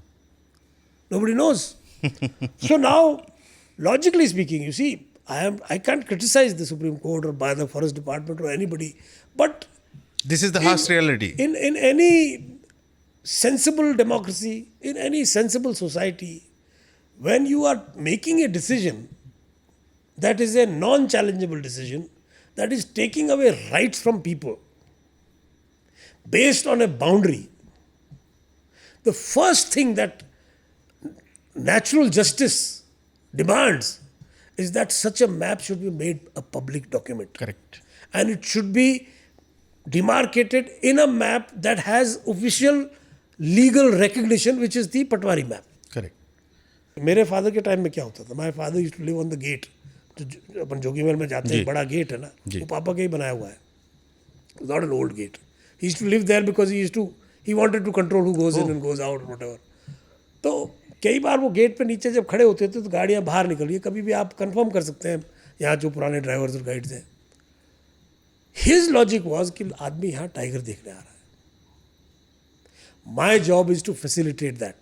बिल्कुल अच्छी बात। My job is not to prevent him from seeing the tiger as long as tiger को कोई नुकसान खतरा ना हो। हाँ, अभी सिंह मेरे टाइगर को कोई फर्क नहीं पड़ रहा, वो बैठा है पानी में, मुझे पता है वहाँ बैठा है और कुछ नहीं कर रहा, पेट भरा हुआ है उसका, कुछ नहीं होने वाला है. तो गाड़ियाँ आती, मुंह उतरे हुए होते थे गेस्ट के, दिखा नहीं ड्राइवर का मुँह था, तो पापा इज टू सेंस इट. और पापा का ह्यूमर तो या अरे साले क्यों मुंह क्यों उतार रखा है, क्या हुआ, टाइगर नहीं देखा था, गेस्ट अपना रहा, अरे बेवकूफ सारा, वो बैठा हुआ, ले जा। टाइम इज अप, 6 बज गए, he has to go out. और मेरे फादर की थिंकिंग क्या थी, ये इतनी दूर से आए, बेचारा इतने मायूस पैसे होकर दे क्यों रहे हैं. जाएगा। 10 मिनट में टाइगर देख के अगर बाहर आ जाएंगे तो साला जिंदगी भर याद कौन से रखेगा पहाड़ रणथंभौर पर को. जाएगा? हाँ, दोबारा आएगा वो। हाँ, 4 जनों को और कहेगा. तो he to make the fellows turn around, he to tell them exactly कहाँ बैठा है, और 5 मिनट में उसको झलक दिखा के वापस आ जाते थे. उनकी सोची खैर। अब क्या है, आप 10 मिनट हो गए आपको, आगे बढ़ो। आप टाइगर 10 मिनट क्या, आप इतनी देर से टाइगर कैसे दिखा रहे हैं, आप टाइगर डिस्टर्ब हो रहा, चलिए आप. तो this thinking has to change. नहीं सोच अब लोग कहते हैं टाइगर सेंट्रिक, तो लोमड़ी सेंट्रिक बना दे इसको. आगरा कोई जाएगा, ताजमहल ही देखेगा। नहीं ताजमहल मत दो, आप लाल किला देख के जाओगे. This is the nature of things यार. आप अगर आइसलैंड जाओगे तो पोलर बेयर देखोगे यार. Of course. आप अलास्का जाओगे तो वेल देखने की कोशिश करोगे, हम्पबैक वेल देखोगे आप. चाहे 8 शिप्स वहाँ खड़ी हैं और 8 की 8 देख रही हैं और 100 आदमी देख रहे क्या हैं, दिक्कत दैट्स योर गोल. हम देखने ही गए थे। या तो आप कहते हो नहीं साहब हम टाइगर नहीं दिखाएंगे, आप जंगल देख सकते हो. आप इनक्रेडिबल इंडिया में फोटो टाइगर की छाप रहे हो और दिखाओगे लोमड़ी, और कहोगे नहीं टाइगर सेंट्रिक नहीं है, तो आप लोमड़ी की फोटो छापो ना. See, you have to understand it. मैं इसको मैं किसी को आलोचना नहीं कर रहा, किसी को ब्लेम नहीं कर रहा, बट ये अपना देश है, अपना जंगल है. कल को अपने बच्चे आना चाहेंगे यहाँ, तो कैसे होना चाहिए यार, क्या होना चाहिए, मतलब ये सोचो तो सही. So sir, thank you so much, आपने इतनी सारी बातें बताई जो देखने और सुनने वाले लोग होंगे. कई चीज़ें दिमाग में क्लियर हो जाएंगी, जैसे फतेह सिंह राठौर साहब की सोच क्या थी, जो जेन्युइन प्रॉब्लम्स हैं, जो पॉलिसीज़ हैं जंगल की, उसको लेके आपने खुल के बात की. आई एम श्योर कि लोगों को उससे काफ़ी नॉलेज मिलेगा. और समय बहुत कम होता है, और आज आपके साथ बात करके तो मैं कुछ देखा ही नहीं, मैं तो सुन ही रहा था कि यस हाँ. और मैं इस वादे के साथ आपसे विदा लूँगा. जंगल जो है ना, ये एक बीमारी है, बहुत बड़ी नशा है ये. जिसको इसका चस्का लग गया ना, इससे भयानक उसको जब आप कहोगे कि जंगल में जा नहीं सकते, चिड़िया आप देख नहीं सकते, टाइगर आप देख नहीं सकते, क्योंकि चिड़िया देखने से चिड़िया मर रही कम हो है, जाएगी, टाइगर देखने से टाइगर मर रहा है, तो वो गले नहीं उतरती कि किस लिए बचा रहे हैं हम जंगल. जब देख ही नहीं सकते. आप नेशनल पार्क किसने बनाया? Yellowstone national Park was the first national park. आपने एक 1872 में बना था. एक सेकेंड, जब आप हमारी टीम से बात कर रहे थे, हम रिसर्च कर रहे थे, तो आपने टीम से बोला था कि येलो स्टोन नेशनल पार्क के गेट पर क्या लिखा है. हाँ. तो उस पर लिखा हुआ था for the benefit and enjoyment of people. हमारे नेशनल पार्क जब बनाए गए, कहीं ये मैंडेट ही नहीं है. वाइल्ड लाइफ प्रोटेक्शन एक्ट में टूरिज्म होना चाहिए, नहीं होना चाहिए, होना चाहिए तो क्यों होना चाहिए, इन चीज़ों को कैसे हम अचीव करेंगे, क्या पॉलिसीज़ होंगी, it is missing. So therefore what is happening, court तो अंधा है. हम लोग तो यही सीखते हैं ना कि जो भी कोर्ट्स है, आंख में पट्टी लगी हुई है. नहीं, उसकी वजह है कि वो फैसला कर सके, इसलिए फैसला कर सके कि दोनों तरफ का आर्ग्यूमेंट सुने. हाँ, ऐसा कहाँ हो रहा है? Where is the contrary argument? अब पट्टी हटा दी गई है आपके. You know, so what I'm trying to say is enjoyment of the people कहाँ रह गया? ये एक अलग कहानी है। मैं कहता हूँ जो वाइल्ड लाइफ जो वो है WII, जी। Every forest officer must see this 8 hours of programme by PBS। पापा के दोस्त जेफरी वॉर्ड ने एक बुक लिखी थी, America's greatest idea, the national parks. कैसे नेशनल पार्क बने, क्या चैलेंजेस आए और आज कहाँ है। It must be seen by anybody that is managing a national park. It goes through the entire challenges. वहाँ पर भी येलोस्टोन के गाइजर्स के अंदर शुरू में रईस लोग जब जाते थे, शीला लव्स जॉन लिख देते थे उस पर। उलिसिस ग्रांट को उन्होंने World War I के टाइम पे आर्मी को सौंप दिया था वो पार्क। वो गेस्ट होटल में जा कर के उस गेस्ट का नाम देखता था, कौन से होटल में ठहरा है शीला और जॉन। कान से पकड़ के वहाँ ले जाते और उसको मिटवाते। कि गलती की है तो अपने आप से। ये चीज़ें वहाँ भी थी, लिटरिंग वहाँ पे भी था नेशनल पार्क में। आज हम दोष देते हैं हमारे Hindustani. When I was a kid, when I was growing up, national park में बड़े लेंस वाले सब अंग्रेज होते थे। हाँ, हमारे पास पैसे ही नहीं होते थे कि महंगे मैं कैमरे अब इतना खुश होता हूँ, हमारे हिंदुस्तान में बड़े बड़े कैमरे, हैदराबाद से, बॉम्बे से बड़े बड़े लेंस, 10-10 लाख के लेंस लेके क्या फोटो ले रहे हैं बच्चे, क्या आनंद ले रहे हैं जंगल का। बिल्कुल। लेकिन हम क्रिटिसाइज करते हैं, they don't know how to behave. Where do we have a national conscience of how to behave in a national park? Where do we have a national park that engages with the young visitors? America में there is a scouts program, camping, her school को camping करनी पड़ती है। कैसे आग लगानी, कैसे खाना पकाना, कैसे टेंट में रहना, कैसे अपने गार्बेज को कलेक्ट करके जाना, वो ट्रेनिंग दी जाती है उनको। यहाँ पे जंगल में जाने का क्या आपका एक्सपीरियंस है, क्या आपके पिक्चर है माइंड में? पिक्चर है हिंदी मूवी की, वादियों में डांस कर रहे हैं, पेड़ के चारों तरफ घूम रहे हैं, ये लाउड म्यूजिक बजा रहे हैं, और यही हो रहा है। बच्चे शहरों से आ रहे हैं, रिच किड्स विद स्पीकर्स, और उनको लगता है जंगल में बैठे हैं तो दिमचिक तो होना ही चाहिए। But nobody is explain to them कि देखो सिखाई नहीं गया। मेंढक की आवाज़ सुनो, जैसे अभी ये झिंगुर की आवाज़, नाइट जार बोल रहा है, टू बोल रही है, यूरेशियन नाइट जा रही है, जंगल नाइट जा रही है, ये देखिए अब अलार्म कॉल आया। ये डिस्कोर्स है ही शिक्षा नहीं दी जा रही है। हाँ। तो वो बेचारे जो उन्होंने सीखा है वही वो जंगल में जाके करते हैं। And because none of the safari today in the national parks is actually managed and provided by the hotel, no hotel takes interest, क्योंकि वो जंगल हॉस्टल पे आनी है, गाइड इंटरेस्टेड है तो सिखाएगा, नहीं इंटरेस्टेड तो बाहर में जाओ। आप टाइगर सेंट्रिक कर रहे हो, बेचारे गरीब ड्राइवर गाइड जो है, जो कि एक इनकी सरकार की दान पे चल रहे हैं, उनके उस पे चल रहे हैं कि साहब गारंटीड 15 राउंड मिलेंगे ही मिलेंगे, वो तो अपने टिप के पीछे है, because most of the owners don't give them a fair salary. Correct. अगर वो होटल के साथ जुड़ी हुई गाड़ी होती तो उसका ESI कटता, बोनस मिलता, फेयर वेज मिलती, ये सब चीज़ें होती। इनको तो कुछ नहीं मिल रहा, तो वो टिप पे जिंदा है, कोई बहुत बड़ा फायदा भी नहीं हो रहा उनका। तो वो टिप पे जिंदा रहने की वजह से फिर वो टाइगर सेंट्रिक होना ही है। बिल्कुल, ये अच्छी बात। Today I have 2 naturalists that are paid more than the average salary of a general manager in Ranthambore, only to do a nature walk in my hotel. Yes, ये धीरे धीरे खत्म हो रहा है। सिर्फ मेरे होटल में नेचर, तो मेरा गाइड जा नहीं सकता, मेरे पास गाड़ी नहीं है, मैं गाड़ी रजिस्टर करने की कोशिश करूंगा तभी गाड़ी रजिस्टर। एक ज़माने में, अभी भी है, एक ज़माने में नेचुरलिस्ट की बड़ी इज्जत होती थी, उससे होटल चला करते थे। आज भी है, MP में ये ट्रेंड है। MP is much better. MP के अंदर नेचुरलिस्ट होटल में बहुत अच्छा है, तो नेचुरलिस्ट को होटल की जीप चलाने के लिए परमिशन है, तो नेचुरलिस्ट ही जीप भी चला रहा है और उनको गाइड भी कर रहा है, वहाँ अलाउड है ये। लेकिन MP में भी देख लीजिए आप रूल्स। कोई डायरेक्टर आता है, वो कहता है अब आपका अगर टाइगर पीछे दिख रहा है तो आप गाड़ी मोड़ के नहीं जा सकते, आपको 2 किलोमीटर रिवर्स जाना पड़ेगा। How this helps the tiger? And what message do you give to that international guest who sitting in that car? He is asking the guide कि सर आप प्लीज़ मुझे समझाइए कि मतलब रिवर्स में जाऊंगा तो टाइगर क्या डिस्टर्ब नहीं होगा, और अगर मोड़ के जाऊंगा तो डिस्टर्ब होगा। Where is the logic? I agree. मतलब आप रूल बना सकते हो तो आप बना रहे हो, उसके पीछे तर्क बेतर्क है या नहीं है, इट डजंट मैटर, बिकॉज आपके पास लीगल कोई मैंडेट ही नहीं है। And I am telling you this, I am telling you very honestly, Sawai Madhopur तो छोड़ो, जयपुर के आउटस्कर्ट्स में आपने लेपर्ड सफारी खोल रखी है। हाँ, जीरा है ना लेपर्ड। झलाना में जो आप बात कर रहे हैं, आपके Sanjay Gandhi national park, sir Bhopal इसका एग्जाम्पल है, वहाँ पे टाइगर है 22। So it this notion that having a house or having a colony or having a this thing outside what is the designated park boundary is going to harm the tiger has to end. Even according to the pollution board guidelines, any hotel with less than 20 rooms is considered a green industry. It doesn't need EIA clearance. लेकिन यहाँ एक separate कानून चल रहा है.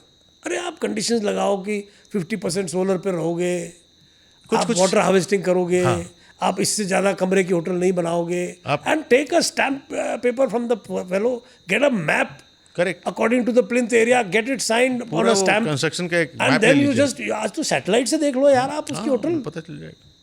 पता चल जाए आपको कि ऐसी फीस बोलो कि 20% में कंस्ट्रक्शन में 80% आप ग्रीन बेल्ट से कि no questions will be asked. आप माउंट आबू को देख लीजिए. आप माउंट आबू में बैन है, आज की तारीख में टॉयलेट सीट भी चेंज करनी है तो आपको परमिशन लेनी पड़ेगी.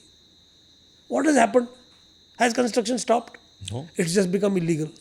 And because it's illegal, what is happening? They are not making proper structures. 4 पोल खड़े किए, टीन लगा दिए. अगर माउंट आबू जो नक्की लेक का अगर फोटो कोई उससे ले ले sky satellites, it will look like Dharavi slum. Really? Yes. इतने कंस्ट्रक्शन हो रखे, इतने कंस्ट्रक्शन, इतने गंदे कंस्ट्रक्शन. वही कहाँ ब्रिटिश टाइम के बंगले. हिल स्टेशन हुआ मतलब है वो राजस्थान का. What are we trying to achieve? The executive, either we have to admit that the executive has failed. Yeah. Sand mining ban. आज की तारीख में आप रणथंभौर के इतना लठ लेके पीछे पड़े हो. 55,000 square kilometre is the Aravalli range. 12-15 national park Ranthambore size के उसमें क्रिएट हो सकते हैं. जब रणथंभौर एक डिग्रेडेड, ओवरग्रेज्ड, पॉपुलेटेड फॉरेस्ट को वर्ल्ड का बेस्ट टाइगर रिजर्व बना सकते हैं, तो आप दीजिए ना इनको चैलेंज.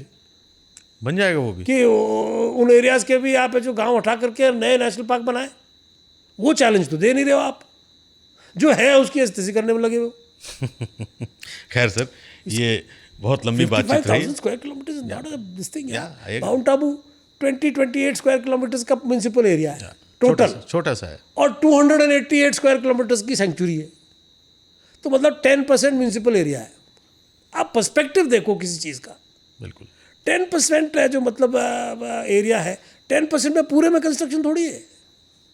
रोड्स भी हैं, सब कुछ इंक्लूडेड है, एग्रीकल्चरल लैंड है. तो मैं मानता हूँ यार कि उसमें 28 स्क्वायर किलोमीटर में से 5 या 8 स्क्वायर किलोमीटर होगा जो 20%, 30% पकड़ लीजिए. 30% पकड़ लीजिए.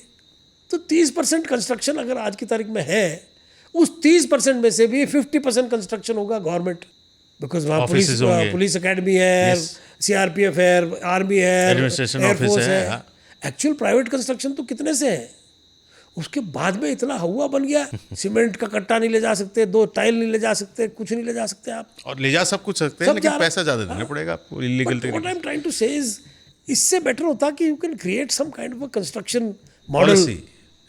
कि आप पुरानी स्टाइल में, ब्रिटिश बंगलो स्टाइल में बना सकते हो. 1 फ्लोर से ऊपर नहीं बनाओगे, ये नहीं करोगे, वो नहीं करोगे. कुछ ऐसा हो सकता है. ऐसा तो कुछ किया नहीं है आपने. जो मतलब what I am trying to say is, in the name of saving nature, the kind of laws and regulations that we are creating is pushing the population of India further and further away from nature. मतलब आज कोई भी बच्चा camp नहीं कर सकता जंगल में, कोई भी बच्चा वॉक नहीं कर सकता जंगल में.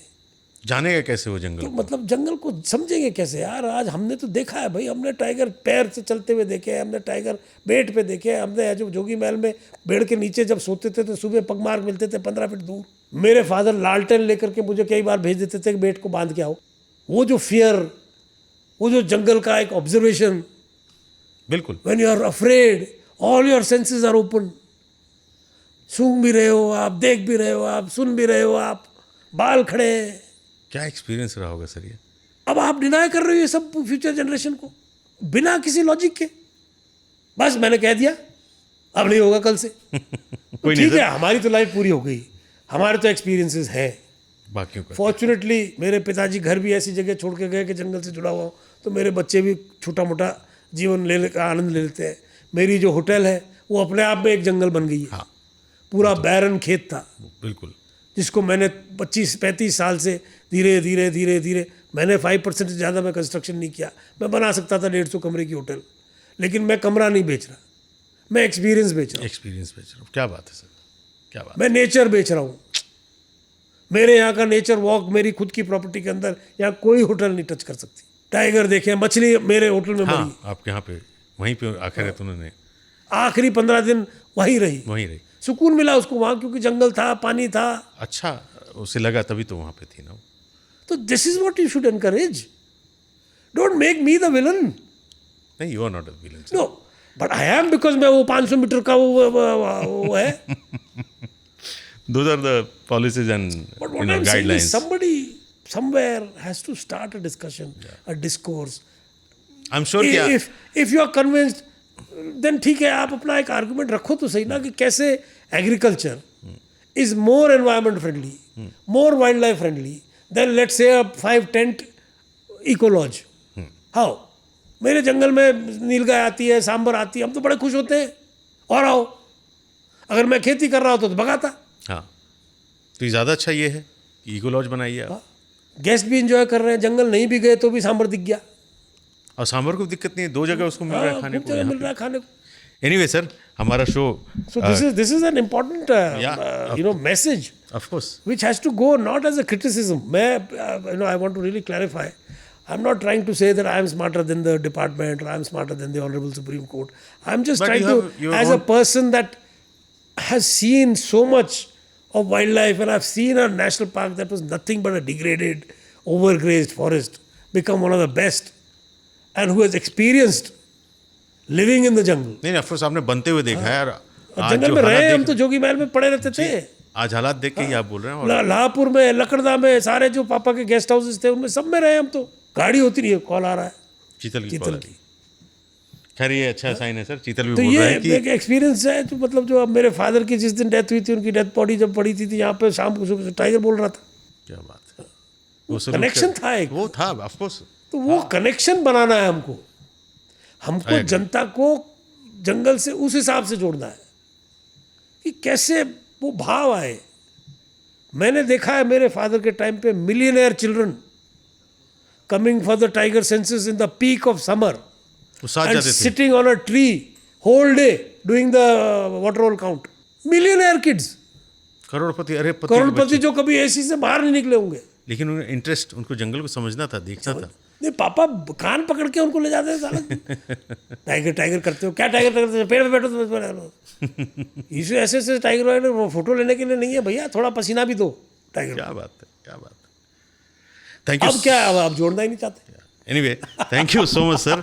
और ये तो एंडलेस कॉन्वर्सेशन है। यस, और अगली बार आऊँगा तो मैं, मेरे ख्याल से अपने जो शो का फॉर्मेट है उसे आज तोड़ ही दिया है मैंने। नहीं, शायद मैंने नहीं, बहुत कमाल का आपने बोला सर, और मुझे उम्मीद है जो बातें आपने कही हैं, मतलब आई लोगों तक ट्राई टू पहुंचेंगी। Talk as a layman, because मैं एक्चुअली लेमैन हूँ, of course, मैं कोई वाइल्ड लाइफ एक्सपर्ट नहीं, आपकी बट बातों को एक सारे तजुर्बा है, एक एक्सपीरियंस है जी। एक लाइफ मैंने देखी है जंगल में, जी, तो उसका ऑफ कोर्स जो वो है, कमाल है सर, वो एंडलेस मतलब टॉक हो सकता है हमारा। मेरे दिमाग में वो पिक्चर दौड़ रही है, लेकिन मैं आपको दिखा नहीं सकता। I can imagine, I can only think about it. I mean it's like कभी कभी ऐसा लगता है कि वो कभी वो जमाना था भी क्या।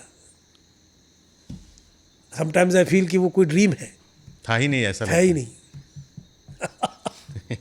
Anyway, thank you so much sir. अभी एक कहानी रह गई है आपकी 2003 वाली। मैं अगला एपिसोड करूंगा तो उसमें करूंगा, क्योंकि मैं और सारे एपिसोड बैंक करना चाहता हूँ आपके साथ। 2003 वाली रह गई। या तो मैं अभी That's the second poaching story.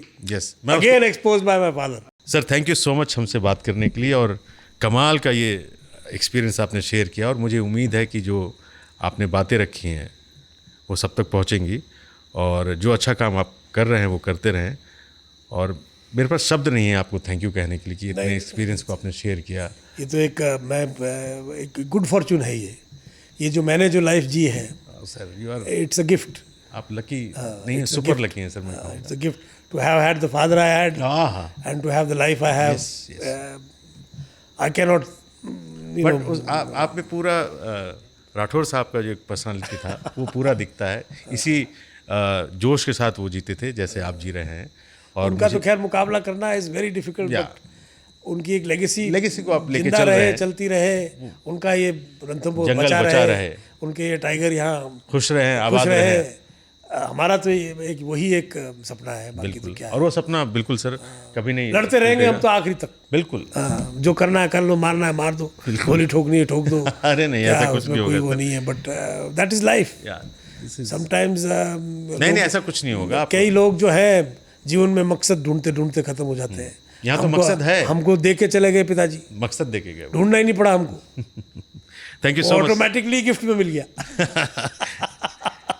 Thank you so much sir for joining us. नहीं, it was a pleasure and thank you so much. Hope and I like seeing your podcast. वो इमरान का लास्ट देखा था, मैंने उनके साथ में शेयर भी किया था कि भाई आपने बड़ा अच्छा बोला। अच्छा, इमरान जी, ही इज अ चैंपियन। या ऑफ कोर्स, उनका नॉलेज भी बहुत वास्ट है। Thank you so much sir. नमस्कार, आदाब, मेरा नाम है जमशेद कमर सिद्दीकी और मैं हाजिर हूँ लेकर आपका पसंदीदा वाइल्ड लाइफ पॉडकास्ट, जिसका नाम है शेर खान। ये सफ़र जब शुरू हुआ था तब हमने धीरे धीरे हम जंगलों की तरफ, जंगलों की जो बातें हैं, वहाँ के जो किस्से हैं, जो वहाँ की ज़रूरी जानकारियाँ हैं, वो आप तक हमने पहुँचाने की नीयत से इस पॉडकास्ट को शुरू किया था। और धीरे धीरे देखिए हम यहाँ तक पहुँचे हैं कि एक बहुत बड़ी कम्युनिटी जो है वो शेर खान की बन गई है। हमारे पास इतने सारे मेल्स आते हैं, इतने सारे ख़त आते हैं। तो इसी सिलसिले को फ़िलहाल आगे बढ़ा रहे हैं। एक सूचना भी है जो खान साहब आपको देंगे, मगर फ़िलहाल बहुत बहुत शुक्रिया आज के एपिसोड में हमें वक्त देने के लिए। Thank you. और आज हम किस बारे में बात करने वाले हैं? यार मैं कई एपिसोड में नहीं आ सका, बिजी शेड्यूल रहता है अपना। जी जी जी। ऑफिस का काम बहुत ज़्यादा है और 3 ताल भी है, शेर खां भी है, और दोनों मुझे बहुत प्यारे हैं। और नहीं आ पाता तो मुझे बहुत अफसोस होता है, अपने आप पे ही गुस्सा आता है कि मैं इतना वक्त कैसे निकाल पाया। तो एक खबर है, मतलब मैं आपके साथ शेयर कर रहा हूँ कि सीज़न 2 को हम इसी एपिसोड के साथ विराम देंगे और सीज़न 3 हम जनवरी में लेकर के आ रहे हैं। बहुत बढ़िया। क्योंकि वक्त बहुत कम मिलता है, थक जा रहा है आदमी और कई सारी चीज़ें हैं, और अगर मैं फोकस हो के हम शो नहीं करेंगे तो लोगों को अच्छा भी नहीं लगेगा, खाना पूर्ति नहीं करना है।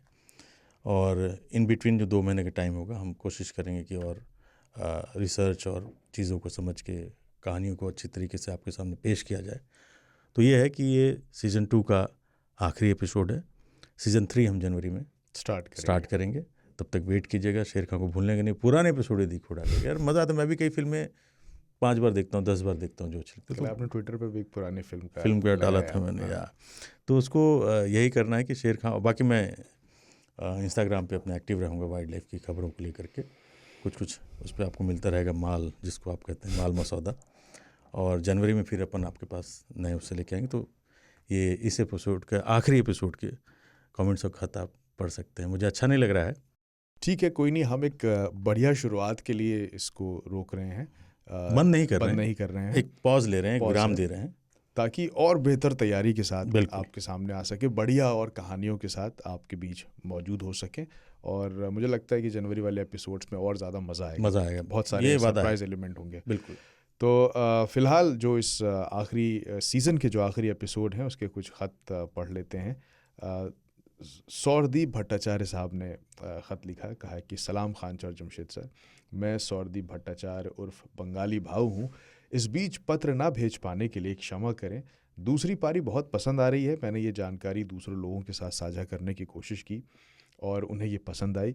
मैं एक शराबी आदमी का वीडियो संलग्न कर रहा हूँ जो बाघ को शराब पिला रहा है। वो हमने देखा, चाहे वो AI हो या ना हो, प्रॉब्ली AI ही लग रहा है। ये ख़तरनाक और मूर्खतापूर्ण है। लेकिन वीडियो के लिए मेरा एक सवाल है, अगर आपके पास अपने पसंदीदा जानवर के साथ ड्रिंक, चाय या लंच करने की कोई स्थिति हो तो आप कौन से जानवर को चुनाव करेंगे? और अगर भगवान आपको इसे सच करने का मौका दे तो क्या आप ऐसा करेंगे? देखिए, पहली चीज़, वो वीडियो फेक लग रहा है मुझे, ऐसा नहीं होता है। और अगर ये सही है तो मैं इसको बहुत गलत मानता हूँ। बेशक आप किसी जानवर को पकड़ के उसको कुछ पिलाने की कोशिश कर रहे हैं, ख़तरा आपके लिए बहुत ज़्यादा है, और बेज़ुबान को क्यों परेशान कर रहे हो यार? बेशक एक पंजा भी मार दो तुम्हारा काम हो जाएगा। फिर क्या होगा? उसके पीछे टीम लगाई जाएगी, इसको पकड़ो, आदमखोर हो गया है, आदमियों को मार रहा है। अरे सबसे गिरा हुआ प्रजाति जो है ना धरती के इंसान है। ये मैं हर एपिसोड, पहले एपिसोड में भी कहा था और आखिरी एपिसोड में, इस सीज़न के आखिरी एपिसोड में भी बोल रहा हूँ कि धरती का सबसे गिरा हुआ प्रजाति जो है इंसान है। बताइए क्या मज़ा मिल रहा है उसको पकड़ कर तुम उसके खाली हौंक देना टाइगर, तो पतलून गीली हो जाएगी साहब की, पूरा नशा जो हवा हो जाएगा, काफूर हो जाएगा उनका। और मैं तो मेरी तरफ से तो ये होता है कि पंजा जड़ ही देना चाहिए था। मारता नहीं तो एक पंजा जड़ दो, ताकि ऐसी हरकतें जो करते हैं उनको एक सबक मिले कि इनके करीब नहीं जाने का है। और ये वाली हो सकता है AI वीडियो हो, पर हम AI जानते है, हैं, मैं जान रहा हूँ। हाँ, पर बाकियों में हम जानते हैं कि बहुत सारे लोग ऐसा करते हैं कि अपने खच्चरों को उनको पिलाते हैं ताकि वो और क्यों ज़्यादा करना है मेहनत कर यार? सकें। वो मैंने देखा है बहुत सारे लोग जिनसे मजदूरी गलत है, क्योंकि आप इंसान हैं, आपको पता है वो क्या चीज़ है। वो तो बेजुबान है, उसको नहीं पता क्या चीज़ है, पता नहीं कैसे वो रिएक्ट करेगा, क्या प्रॉब्लम हो सकती हैं उसको। तो ये गलत है, ये किसी भी जानवर के साथ नहीं होना चाहिए। उनकी एक अलग दुनिया, उनमें उनको रहने देना चाहिए। उनको डिस्टर्ब करना और इस तरीके से टॉर्चर करना बिल्कुल भी सही बात नहीं है। बहुत शुक्रिया सौरदीप भट्टाचार्य साहब। अगली चिट्ठी जो है वो हमारे पुराने दोस्त राकेश दास साहब की है। लिखते हैं कि प्रिय शेर खान टीम, हाल ही में विभागीय प्रशिक्षण के लिए कान्हा राष्ट्रीय उद्यान गया था, जहां के जंगल बागों की गंध और लोगों के अनुभव ने मन को छू लिया और कान्हा की खूबसूरत तस्वीरें साझा नहीं कर पाया था। उसके लिए खेद है। प्रशिक्षण कार्यों और एक विशाल समूह को मैनेज करने में दिन निकल गए। खैर, इस पत्र के साथ कान्हा की खूबसूरत और वहाँ की जानवरों की कुछ तस्वीरें साझा कर रहा हूँ। आप भी बेझिझक अपने दर्शकों से आप साझा कर सकते हैं। मध्य प्रदेश से वापस लौटते वक्त छोटी हल्द्वानी और फूलकली के महावत वाले दोनों एपिसोड देखे। ऐसा लगा जैसे कान्हा से सीधे हल्द्वानी और कॉर्बेट के जंगलों की यात्रा जारी हो गई हो। आप जिस आत्मीयता और गहराई से इन कहानियों को प्रस्तुत करते हैं वो लाजवाब है। छोटी हल्द्वानी वाले एपिसोड में जिम कॉर्बेट की विरासत और लोकल समुदाय के जुड़ाव को जिस तरह से आपने बताया, उसने ये एहसास दिलाया कि संरक्षण सिर्फ नीतियों या सरकारी योजनाओं से नहीं बल्कि लोगों से शुरू होता है। और फूलकली वाले एपिसोड में जो एक मानवीय स्पर्श था महावत और गाइड के बातों में, वो इस पॉडकास्ट की आत्मा को और जीवंत बनाता है। बहुत शुक्रिया। ऐसे एपिसोड जंगल को सिर्फ एक लोकेशन नहीं बल्कि एक जीवित महसूस करने के लायक पात्र के तौर पर सामने लाते हैं। और कान्हा के जंगलों में जो शांति और सीख मैंने महसूस की, वो इन भावना इन दोनों एपिसोड्स ने फिर से ताज़ा कर दी है। आने अगले जो एपिसोड्स हैं उनमें झारखंड, छत्तीसगढ़ और उड़ीसा के जंगलों और उनके लोगों की कहानियाँ को भी जगह दीजिएगा। और क्योंकि भारत जो है वो सिर्फ टाइगर रिजर्व नहीं बल्कि लोक कथाओं, नदियों और मिट्टी की आत्मा से बना एक विशाल ताना बाना है। तो ये राकेश साहब का खत था। राकेश साहब बहुत बहुत शुक्रिया। और जिस जंगल की आप बात करें, कान्हा की, कमाल की खूबसूरती उस जंगल की, और मतलब मुझे बहुत पसंद है। वैरायटी बहुत है वहाँ पे, टाइगर है, गौर है, और वाइल्ड डॉग भी वहाँ पे आपको मिल जाते हैं। तो बहुत ही खूबसूरत जंगल है। और जिस दास साहब जिस शिद्दत के साथ हमारे शो को देखते रहे, शेर खान को जितना प्यार उन्होंने दिया, उसके लिए आपका बहुत बहुत शुक्रिया सर। और अगले सीज़न में हम आएंगे, उम्मीद है आप हमसे जुड़े रहेंगे। बहुत बहुत शुक्रिया। एक और चिट्ठी जो है वो अभिनव साहब की है। कह रहे हैं कि इट्स वंडरफुल टू सी शेर Khan podcast happening inside jungle. I hope to see you coming down to South and especially in forest of Karnataka. I would love to meet you and your team. Please let me know when you are here.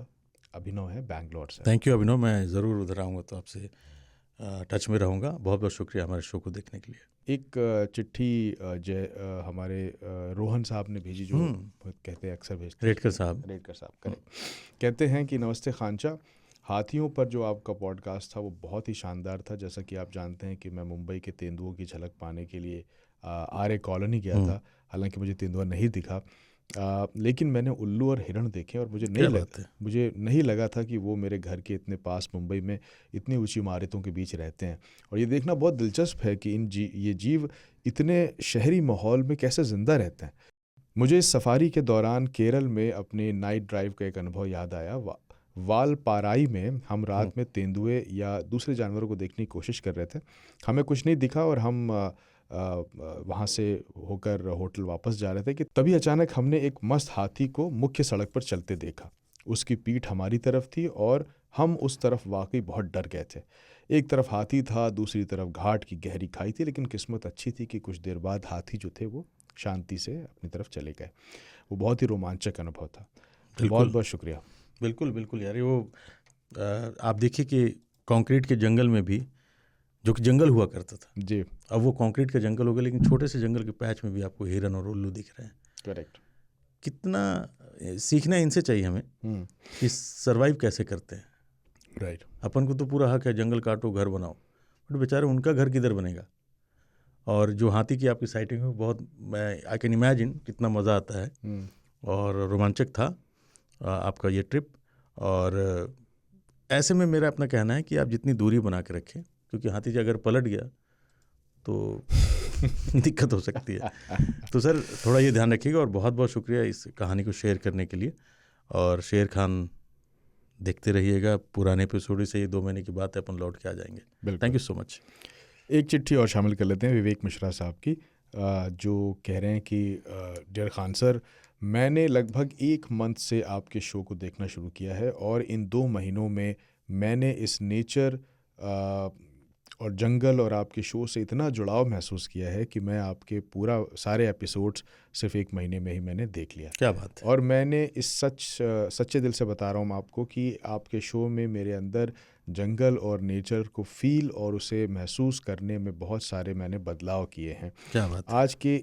आज से 1 साल पहले मैं Jim Corbett अपनी family के साथ गया था और वहाँ टाइगर ना देखने से हम सब बहुत दुखी थे और लगा कि हमारा जिम कॉर्बेट जाना वेस्ट हो गया। पर आपके पॉडकास्ट को देखने के बाद मैं दोबारा इसमें जिम कॉर्बेट गया और इस बार मेरा नज़रिया जंगल के लिए बिल्कुल अलग था, क्योंकि मैं इस बार टाइगर देखने नहीं गया था, मैं जंगल और नेचर से जुड़ने गया था। और मैंने अपने 7 साल के बेटे से भी यही कहा कि जंगल की बात की, ना कि टाइगर की, क्योंकि टाइगर जंगल का सिर्फ एक पार्ट है। और इस बार हम सिर्फ जंगल को महसूस करके वापस आए और सच में ऐसा लगा जैसे पूरा ब्रेन रिजुविनेट हो गया। थैंक यू शेर खान सर, आपके ज़रिए मुझे इस नेचर और जंगल से जुड़ने का मौका मिला, बहुत शुक्रिया। ग्रेटर नोएडा में रहते हैं ये विवेक मिश्रा साहब। मिश्रा साहब, पहले तो बहुत बहुत शुक्रिया आपका, और हम किसी काम आ सके आपके, सही बात, समझा सके आपको। और ये आपको भी 4 लोगों को और समझाना है, 4 से 16, 16 से 32, 32 से 64 होता रहेगा। और बिल्कुल जंगल, जैसे इन्होंने कहा अपसेट हुए टाइगर नहीं दिखा, लेकिन दोबारा ये गए। अब ये जो नशा है ना जंगल का, वो दुगना चौगुना होता चला जाएगा मिश्रा साहब आपका। और ग्रेटर नोएडा रहते हैं तो मैं भी उधर ही रहता हूँ। किसी दिन आप अगर फ्री हो ऑफिस की तरफ आएँ तो एक प्याली चाय की आपके साथ पी जाएगी। और शेर खां का सीज़न 3 जो आएगा, उम्मीद करता हूँ उससे भी आप जुड़े रहेंगे। बहुत बहुत शुक्रिया सर आप। बहुत ही बढ़िया ख़त। और हम कुछ कमेंट्स को भी शामिल कर लेते हैं। जो पिछला एपिसोड था फूल कली के महावत वाला एपिसोड, उसमें बहुत सारे लोगों ने कमेंट्स किए। तो मैं कुछ लोगों के नाम ले लेता हूँ जल्दी से। कमेंट्स में सबके पढ़ता हूँ, मेरे पास दूसरा काम ही क्या रहेगा जमशेद भाई, पुराने एपिसोड के कमेंट्स पढ़ता रहूँगा 2 महीने।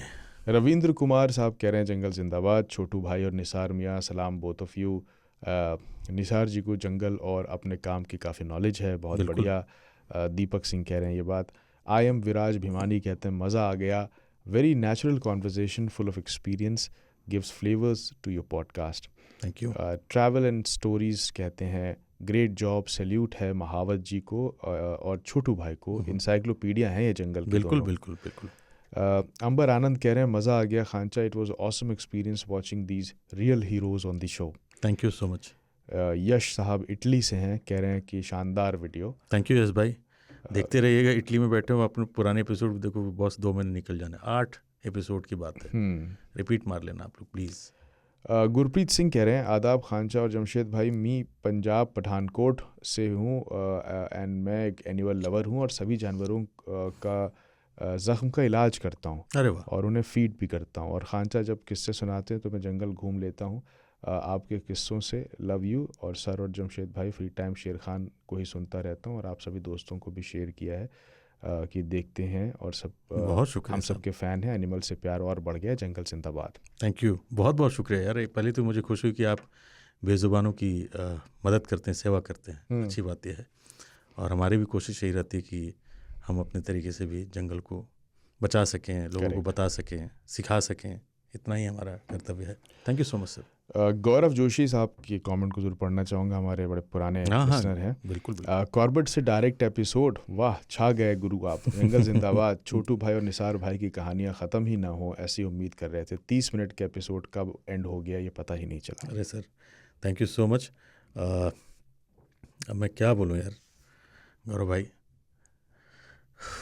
तीसरा सीज़न आएगा जनवरी में, बस इतना ही कहूँगा, देखते रहिएगा। और बहुत सारे कमेंट हैं। धीरेन भाई का है, ऋषि है, इंदर साहब, कुलदीप हैं, महावीर हैं, ट्रैवल विद संतोष जी हैं, आनंद और ट्रैवल एंड स्टोरीज़ का ख़त मैंने ले ही लिया। और तमाम लोग हैं जिन्होंने, सुशील पांडे साहब हैं, सुनील जी का भी मैसेज आया है, शुभम जैन ने कहा है कि शेर खान जी आपका ये पॉडकास्ट कमाल का है, बहुत बहुत शुक्रिया। बहुत शुक्रिया सर। सुबोध जी का है, राहुल कोचर साहब का है, और साथ साथ अशोक शर्मा जी का है, जो कह रहे हैं कि जिम कॉर्बेट ने भी अपनी पहली किताब में लिखा है कि जिधर उल्लू बोल रहा उधर कभी मत जाओ। एक घटना का भी जिक्र किया है, एक अंग्रेज़ मना करने पर भी उल्लू के बोलने की दिशा में गया था तो उसकी मौत हो गई। हाँ, ये जिक्र इन्होंने किया है। बहुत सारे और लोगों के कमेंट हैं, तो फ़िलहाल आप सब लोगों का बहुत बहुत शुक्रिया मेरी तरफ से। और मैं आखिरी में सिर्फ इतना कहूँगा कि मुझे अच्छा नहीं लग रहा यार, आपको भी नहीं लग रहा है, बट वक्त है, 2 महीने का वक्त है, निकल जाएगा। तब तक आप शेर खान के पुराने एपिसोड देखते रहिए, और मैं जनवरी में मैं और जमशेद भाई दोबारा नए सीज़न के साथ आपके सामने पेश होंगे। जो अपना है वो बोल देते हैं यार, सितारों से आगे जहाँ और भी हैं वो नहीं। वो एक बशीर बद्र का शेर है कि सितारों को आँखों पे महफूज रखना, बहुत दूर तक रात ही रात होगी, और मुसाफिर हो तुम भी, मुसाफिर हैं हम भी, अगले सीज़न में फिर मुलाकात होगी। क्या बात है। तो इसी के साथ जमशेद भाई सबसे विदा लेते हैं, और सीज़न 3 में जल्दी मिलेंगे जनवरी में। तब तक के लिए जंगल जिंदाबाद।